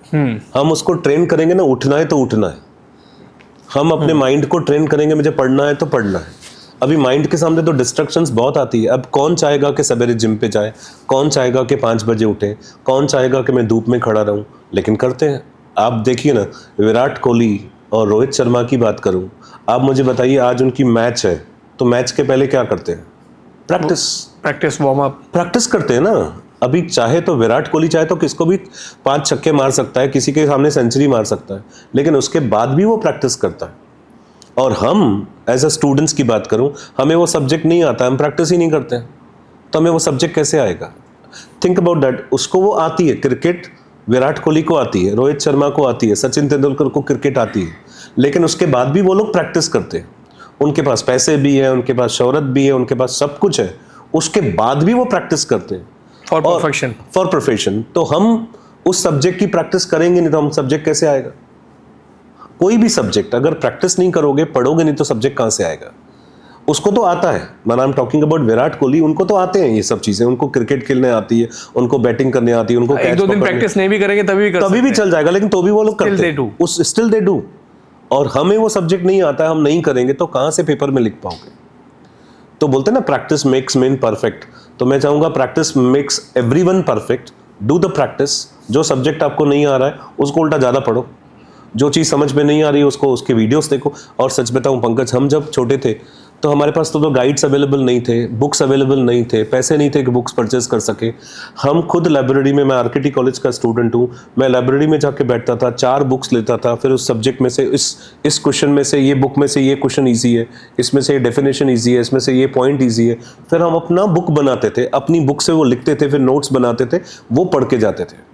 आजकल तो बच्चों के पास सब अवेलेबल है, रेडीमेड है। हाँ। उनको YouTube पे 100 वीडियोस मिल जाते हैं, गाइड्स अवेलेबल है, 21 अवेलेबल है, उनके पास नोट्स अवेलेबल है, ट्यूटर्स अवेलेबल है, कोचिंग क्लासेस है, घर में ट्यूशंस मिल जाती है उनको। तो बच्चों को उल्टा सब कुछ अवेलेबल है। उसके बाद subject wise actually private coaching भी है, प्राइवेट कोचिंग भी बच्चे लेते हैं। तो उसके बाद सब अवेलेबल होने के बाद बच्चों को ये प्रॉब्लम आना ही नहीं चाहिए। उल्टा रिजल्ट अच्छा आना चाहिए, उल्टा रिजल्ट अच्छी आनी चाहिए। और बच्चे कंफ्यूज्ड है क्योंकि वो बच्चे क्या करते हैं, पूरा साल पढ़ते ही नहीं। सिंपल लॉजिक में बता दूं कि 20 ओवर्स का मैच चल रहा है, मुझे 200 रन्स चाहिए जीतने के लिए, और मैं पहले वाले 18 ओवर्स में टाइम पास कर रहा हूँ, खेल नहीं रहा हूँ, खाली 2 या 3 की एवरेज में मैं रन्स बना रहा हूँ। तो बाकी बचे हुए 2 ओवर्स में, बचे हुए 150 रन्स में बना ही नहीं पाऊंगा ना। बच्चों के साथ वही होता है, बच्चे पूरा साल नहीं पढ़ते हैं, लास्ट मोमेंट पे, एंड में फिर उनको फिर प्रॉब्लम आ जाता है कि सर ये भी नहीं हो रहा है, वो भी नहीं आ रहा है, फिर डिप्रेशन, फिर सुसाइडल टेंडेंसीज, फिर मैं पेरेंट्स को क्या बताऊं, फिर मैं फेल हो जाऊंगा तो क्या होगा। Then they students they do suicidal tendencies and बहुत कुछ कर लेते हैं, बच्चे अपने आप को हार्म कर लेते हैं। तो बेटर मैं बच्चों से यही आज रिक्वेस्ट करूंगा, अपने आप को हार्म करने के बजाय आप प्लान करो properly. It's very easy to achieve the goals, लेकिन अगर आपकी प्लानिंग अच्छी होगी, एग्जीक्यूशंस अच्छा होगा, तो आप 80-90% तो आराम से ले आ जाओ। और वैसे भी अभी कट ऑफ बहुत बड़ा हो गया, मतलब 90% तो मतलब कि कट ऑफ, पहले कट ऑफ कैसे होता था 70% तक, जब मेरे टाइम में, हमारे टाइम में मतलब 70% कट ऑफ था, अभी तो 90% कट ऑफ है। तो स्टूडेंट्स को तो और मेहनत करनी चाहिए बेसिकली टॉप में आने के लिए, टॉप में अच्छे कॉलेजेस पे जाने के लिए, क्योंकि जो कट ऑफ लिस्ट है वो 90s पे क्लोज हो रहा है। बच्चे को मालूम है कि मैं 90s नहीं लूंगा तो कट ऑफ नहीं मिलेगा, कट ऑफ नहीं मिलेगा तो एडमिशंस नहीं मिलेगी। उसके बावजूद भी बच्चे नहीं पढ़ रहे हैं, और फिर लास्ट में फिर डिप्रेशन में, सर ये नहीं हुआ है, सर ये पोर्शन कंप्लीट नहीं हुआ है, सर मेरा रिविजन नहीं हुआ है, सर मुझे ये टॉपिक नहीं आ रहा है। भाई पूरा साल जब हम बच्चों को पढ़ाते हैं तो तभी बच्चों का ध्यान होना चाहिए कि हम पढ़ना। देखो क्या होता है पंकज, प्रॉब्लम ये है कि बच्चे पूरा साल नहीं पढ़ते, उनको लगता है कि लास्ट में हो जाएगा, और भगवान की दुआ से हो भी जाता है, लेकिन जो परसेंटेज उनको चाहिए वो नहीं अचीव कर पाते हैं। अभी नहीं कर पाते हैं तो उनके साथ वो कंपैरिजन भी होती है कि भाई मेरे फ्रेंड को एडमिशन मिल गई, मुझे नहीं मिल रही है, ये वाले स्ट्रीम में मुझे एडमिशन चाहिए, मुझे नहीं मिल रही है, ये वाले कॉलेज में उनके प्रेफरेंसेस भी अलग हो गए हैं। पहले के ज़माने में हमारे नहीं थे, हमको जिस कॉलेज में मिलता था पेरेंट्स जहाँ पे फेंक देते थे हम चले जाते थे। आजकल बच्चों के प्रेफरेंसेस भी अलग है। अगर प्रेफरेंसेस है तो पढ़ाई करो। अगर आप अच्छे कॉलेजेस में जाना चाहते हो, कट ऑफ लिस्ट आपको मालूम है, गूगल डालो, आप गूगल में डालिए तो कट ऑफ लिस्ट मालूम पड़ जाती है। तो उस कट ऑफ लिस्ट पे पहुंचने के लिए आपको पढ़ना पड़ेगा। देयर इज नो शॉर्टकट्स, उसके लिए कोई शॉर्टकट्स ही नहीं, उसके लिए पढ़ना पड़ेगा। तो मेरी बच्चों से यही रिक्वेस्ट है कि प्लीज़ अपनी स्टडीज़ को स्टार्ट करो, प्लान करो, एग्जीक्यूट करो। नंबर ऑफ पेजेस डिवाइड करके पढ़ोगे, it will be easy for you. ये बहुत आपने अच्छा सोल्यूशन बताया एक्चुअली। और सुनिए ना, ऐसे आपने कहा ना डिग्रेडेशन के पहले 70 पे होता था, अभी 90 पे होता था। आप बिलीव नहीं करोगे, पहले के ज़माने जब हमारे माँ बाप पढ़ते थे तभी मैट्रिक बहुत बड़ा काम होता था। माना 10th स्टैंडर्ड को मैट्रिक कहा जाता था। करेक्ट। उस जमाने में जब मेरी मम्मी पढ़ती थी, पापा पढ़ते थे, हमारे टाइम में, हाँ हमारे मैट्रिक एक बहुत, माना किसने मैट्रिक किया तो बहुत बड़ा काम किया, क्योंकि उस जमाने में मैट्रिक का बहुत बड़ा वैल्यू था। तो डे बाय डे एजुकेशन का लेवल तो कम हुआ ही है, क्योंकि आज MBA वाले को भी कुछ जॉब्स नहीं है। अगर मैं जॉब्स की बात करूं तो MBA वाले को भी 4 से 5 लाख का पैकेज मिल रहा है, उससे ज़्यादा नहीं मिल रहा है। तो पहले के ज़माने में मैट्रिक वाले को लगता था मैंने बहुत कुछ कर लिया लाइफ में, मैंने बहुत अचीव कर लिया कि मैंने मैट्रिक की। आज तो PG करने वाला बच्चा पोस्ट ग्रेजुएशन करने के बाद भी सोचता है कि मैं और क्या करूं कि मुझे अच्छा सा प्रोफाइल मिले, अच्छा सा मुझे जॉब मिले। तो डे बाय डे तो कंपटीशन बढ़ी है, जॉब्स कम है, बच्चे ज़्यादा है, यूनिवर्सिटी से निकलने वाले स्टूडेंट्स बहुत ज़्यादा है। और हमारा कंट्री तो youngest population in the world, हमारे कंट्री में we are the most populated country, no doubt. We are the most youngest populated countries, माना सबसे ज़्यादा यंग पॉपुलेशन हमारे इंडिया में। हमारे पास बच्चे कम है, बुढ़े कम है, यंग पॉपुलेशन ज़्यादा है। तो देश के लिए सबसे बड़ा चैलेंज ये भी है कि इतने सारे बच्चे जो यूनिवर्सिटी से सर्टिफिकेट लेके निकल रहे हैं, ग्रेजुएट और पोस्ट ग्रेजुएट और डिप्लोमा लेके निकल रहे हैं, वो बच्चों को कहाँ पे जॉब्स मिले। इतनी सारी कंपनियां, इतनी सारी यूनिवर्सिटीज़, इतने सारे जॉब्स भी होने चाहिए। तो पॉपुलेशन ज़्यादा होने की वजह से जॉब्स नहीं मिल रही है, और मिल भी रही है तो बच्चे को जहाँ पे 10 लाख का पैकेज है वहाँ पे 5 लाख का पैकेज मिल जाता है। तो उनकी स्किल्स भी वैसे सेट होनी चाहिए ना, सेट होनी चाहिए, तभी तो वो जॉब अचीव कर पाएंगे। पंकज, आज कंपटीशन है हर जगह पे। अगर मैं एज अ एम्प्लॉयर हूँ, मुझे अगर 10 लोग सामने बैठे हैं, मैं उसमें से अच्छा सिलेक्ट करूंगा कि इसके अंदर मल्टी टैलेंटेड है और बंदा कम सैलरी में काम करने को रेडी है। तो आज जॉब्स में ऐसा ही हो गया है, क्योंकि लोग हमारे पास अवेलेबल है, तो हम कम पैकेज में भी बच्चे को, टीचर को हम एम्प्लॉय कर लेते हैं, और वो मल्टी टैलेंटेड टीचर्स को एम्प्लॉयमेंट होगा। तो बच्चों को मैं रिक्वेस्ट करूंगा, मल्टी टैलेंटेड बनो। जॉब्स करने के लिए खाली सिर्फ पढ़ाई नहीं, पढ़ाई के साथ आपको कंप्यूटर्स भी आने चाहिए, आप स्मार्ट भी होने चाहिए, आपका वो एक्स्ट्रा करिकुलम, हाँ वो भी होना चाहिए, आपके अंदर टैलेंट होना चाहिए, कम्युनिकेशन स्किल्स होनी चाहिए। Try to get all these things, then you can do. उनके रिज्यूमे में ही आना चाहिए तभी स्किल्स होंगे तो बच्चे वैल्यू हो जाएगा। देखो, पढ़ा लिखा आदमी कभी भूखा नहीं मरता, ये याद रखिएगा पंकज, ये वर्ड्स याद रखिएगा। पढ़ा लिखा आदमी कभी भूखा नहीं मरता। अगर आप पढ़े लिखे हो तो आपको पैसे आएंगे ही आएंगे, जॉब्स मिलेगी। आप टैलेंटेड हो, कभी भूखे नहीं मरोगे। वो टैलेंट आपको आना चाहिए, या नहीं है तो उसे फिर इनबिल्ट नहीं है तो आप ट्राई करो कि उससे मुझे वो टैलेंट आना चाहिए। कोई भी टैलेंट, डांस का टैलेंट है आपको, किसी और चीज़ का टैलेंट है, वो आप उस टैलेंट को लाने की कोशिश करो, तो आप कभी भूखे नहीं मरोगे। जॉब्स मुझे याद है, ऐसे लोग हैं जो आज भी मुझे बोलते हैं कि सर आप हमारे पैनल पे आ जाओ, मैं आज हमारे बोर्ड ऑफ डायरेक्टर्स बन जाओ। तो आदमी जब ग्रो करता है ना, जब आपके पास नॉलेज है, तो पीपल कम्स टू यू। आप नौकरी लेने नहीं जाते हो, नौकरी आपके पास आती है अगर आप टैलेंटेड हो तो। सर जैसे मैं शोज़ करता हूँ और स्टेज पे बात करता हूँ तो बहुत नर्वस हो जाता हूँ। तो पब्लिक स्पीकिंग और कम्युनिकेशन जिसमें आपकी एक्सपर्टीज़ है, क्योंकि मैंने आपको बात करते हुए देखा है स्टेज पे, और आप जिस तरह से बात करते हो, काश मैं भी कर पाता ऐसा। तो उसमें कुछ एडवाइस मेरे लिए भी अच्छी हो जाएगी, मतलब ऑडियंस के लिए भी हो जाएगी जो ये करना चाहते हो, तो उसमें आपकी एडवाइस दे दीजिए प्लीज़। पंकज, मैं इतना बता दूं कि माँ के पेट से कोई सीख के नहीं आता। वो तो है, माँ के पेट से कोई सीख के नहीं आता। जो भी सीखना होता है हमें अपने तजुर्बों से, एक्सपीरियंस से सीखना होता है।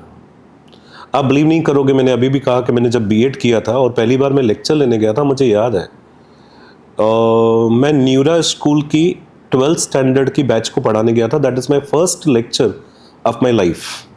क्योंकि मैं स्टूडेंट था और मुझे टीचर्स ने कहा कि अभी आपको ये टॉपिक लेना है और जाके स्कूल में जाके पढ़ाना है। बच्चे तो बैठे हैं, लेकिन पीछे दो टीचर्स भी बैठे हैं, स्कूल के भी और मेरे कॉलेज के भी, सेवा सदन कॉलेज के 4 लोग बैठे हैं और 60-70 बच्चे बैठे हैं। और मैं अपनी होशियारी में चला गया कि मेरे को तो पढ़ाने आता है, मैं तो ऐसे ऐसे पढ़ा लूँगा। एंड बिलीव करो, जब मैंने चौक उठाया, my hands were shivering, my legs were shivering like anything. मैं भूल गया था, मैं ब्लैंक हो गया था कि मुझे क्या पढ़ाना है। यानी मैं इस एक्सपीरियंस से ये बताना चाहूँगा कि हर एक के लाइफ में जब पहली बार हम पढ़ाने जा रहे हैं या पब्लिक स्पीकिंग करने जा रहे हैं, कम्युनिकेशन स्किल्स कर रहे हैं, तो पहली बार सब लोग डरते हैं, फंबल होते हैं, सब होते हैं, सभी होते हैं। एक कोई भी ऐसा आदमी नहीं होगा जो पब्लिक स्पीकिंग करने गया और फंबल नहीं हुआ है, होते ही हैं। लेकिन again, practice makes you perfect. Practice करो आईने के सामने। आप बिलीव नहीं करोगे, जब मैं भी पढ़ाने जाता था ना, तो रूम बंद कर लेता था, आईने के सामने खड़े रह के मैं अपने आप को देख के पढ़ाता हूँ। जैसे आज आप डांस सिखाते हो तो आईने लगा के बच्चों को बोलते हो कि स्टेप्स देखो अपने आप को कि कैसे स्टेप में रॉन्ग कर रहे हो, कौन सा स्टेप में क्या होना चाहिए। Same I used to do in my time. मैं अपने आप को बंद करके रूम में आईने के सामने खड़े रह के मैं अपने आप को पढ़ाता था कि अगर मुझे कोई टॉपिक पढ़ाना है तो मैं कैसे पढ़ाऊंगा। 30-40 मिनट्स में कंटिन्यूसली बात करता था। वो बात करते करते 35 ईयर्स हो गए आज तो किसी भी टॉपिक पे मुझे बोलने के लिए दे दीजिए तो मैं 4-5 घंटे ऐसे ही बात कर सकता हूँ।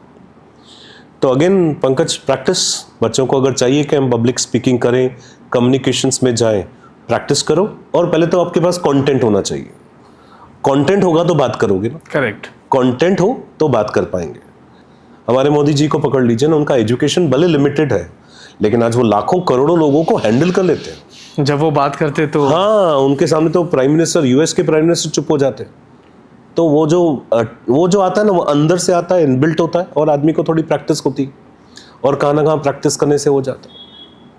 सर मैं आज बहुत खुशनसीब मानता हूँ खुद को कि आप यहाँ पे आए, क्योंकि मुझे मुझे पता नहीं क्यों मुझे बहुत ज़्यादा मोटिवेशन मिला है आपसे, और यही मैं मिस कर रहा था शायद मेरे अपने लाइफ में।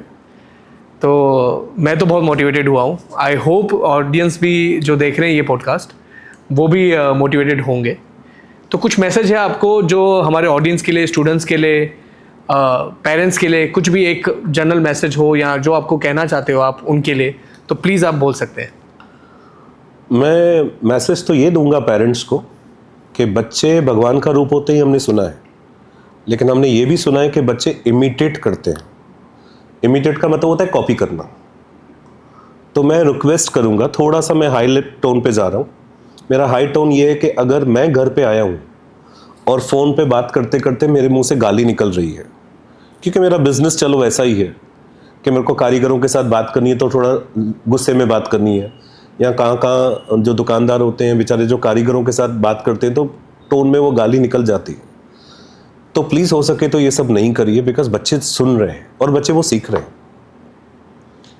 तो आप अगर कोई अब्यूसिंग वर्ड यूज़ कर रहे हो, फ़ोन पे किसी और को यूज़ कर रहे हो, वो आपको गुस्सा दिला रहा है और आप गुस्से में बात कर रहे हो, आपका छोटा बच्चा आपको ऑब्जर्व कर रहा है, ही इमिटेट्स यू।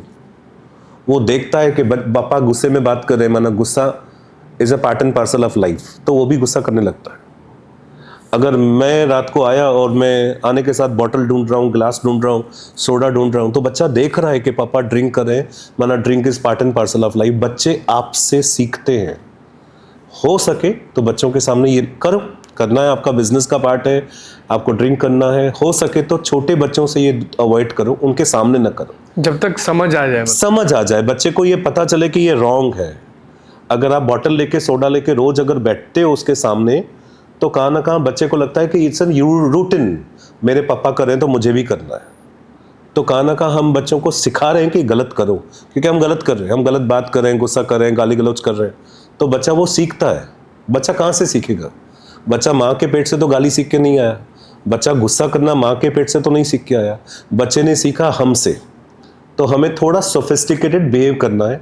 हमारे जो प्रॉब्लम्स हैं, जैसे हम चप्पल बाहर रख के जाते हैं मंदिर में, वैसे अपने गुस्से को बाहर रख के जाइए घर से। घर पे जाते समय अपना गुस्सा बाहर रख के जाइए, मंदिर जाते हो चप्पल बाहर रख के जाते हो, सेम अपने गुस्से, अपने प्रॉब्लम, अपने मूड स्विंग्स को बाहर रख के चले जाओ। घर जाओ, स्माइल फेस से जाओ, अपने बच्चे के साथ टाइम स्पेंड करो, और हो सके तो उसे अच्छी अच्छी बातें सिखाओ। अच्छी बातें आप सिखाओगे तो डेफिनेटली वो अच्छा बन। अगर आपको राम चाहिए, आपको कृष्ण चाहिए, तो हमें राम और कृष्ण चाहिए, भगवान चाहिए आपके घर में, तो डेफिनेटली हमें भगवान के जैसे उसे बिहेव करना पड़ेगा। अगर आप अच्छे हो तो आपके घर में राम और कृष्ण पैदा होंगे। अगर नहीं भी हुए तो हम उस बच्चे को राम कृष्ण बना सकते हैं, राम भगवान भी बना सकते हैं, कृष्ण भगवान भी बना सकते हैं, अगर हमने उसको मैनर्स, एटिकेट्स उस बच्चे को हमने वो दिए हैं तो ये मेरी रिक्वेस्ट है। खास करके हम बिजनेसमैन, हम सिंधीज को बिजनेस में आदत होती है कि हम थोड़ा गुस्से में बात करते हैं, कारीगरों के साथ उल्टा पुल्टा बात कर देते हैं, और वो फ़ोन पे करते हैं। आप बिजनेस में कर रहे हो चलेगा, घर पे आके छोटा आपका 3 साल का बच्चा आपको ऑब्जर्व कर रहा है कि आप गुस्सा कर रहे हो, तो वो सीख लेता है कि गुस्सा करना है, गलत वर्ड्स यूज करना है।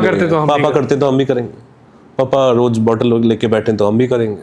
तो मैं समझता हूँ कि बच्चे हमसे सीखते हैं, तो हम बच्चों को अच्छा सिखाएंगे, हम अच्छा बिहेव करेंगे तो बच्चे भी हमसे अच्छा बिहेव करेंगे।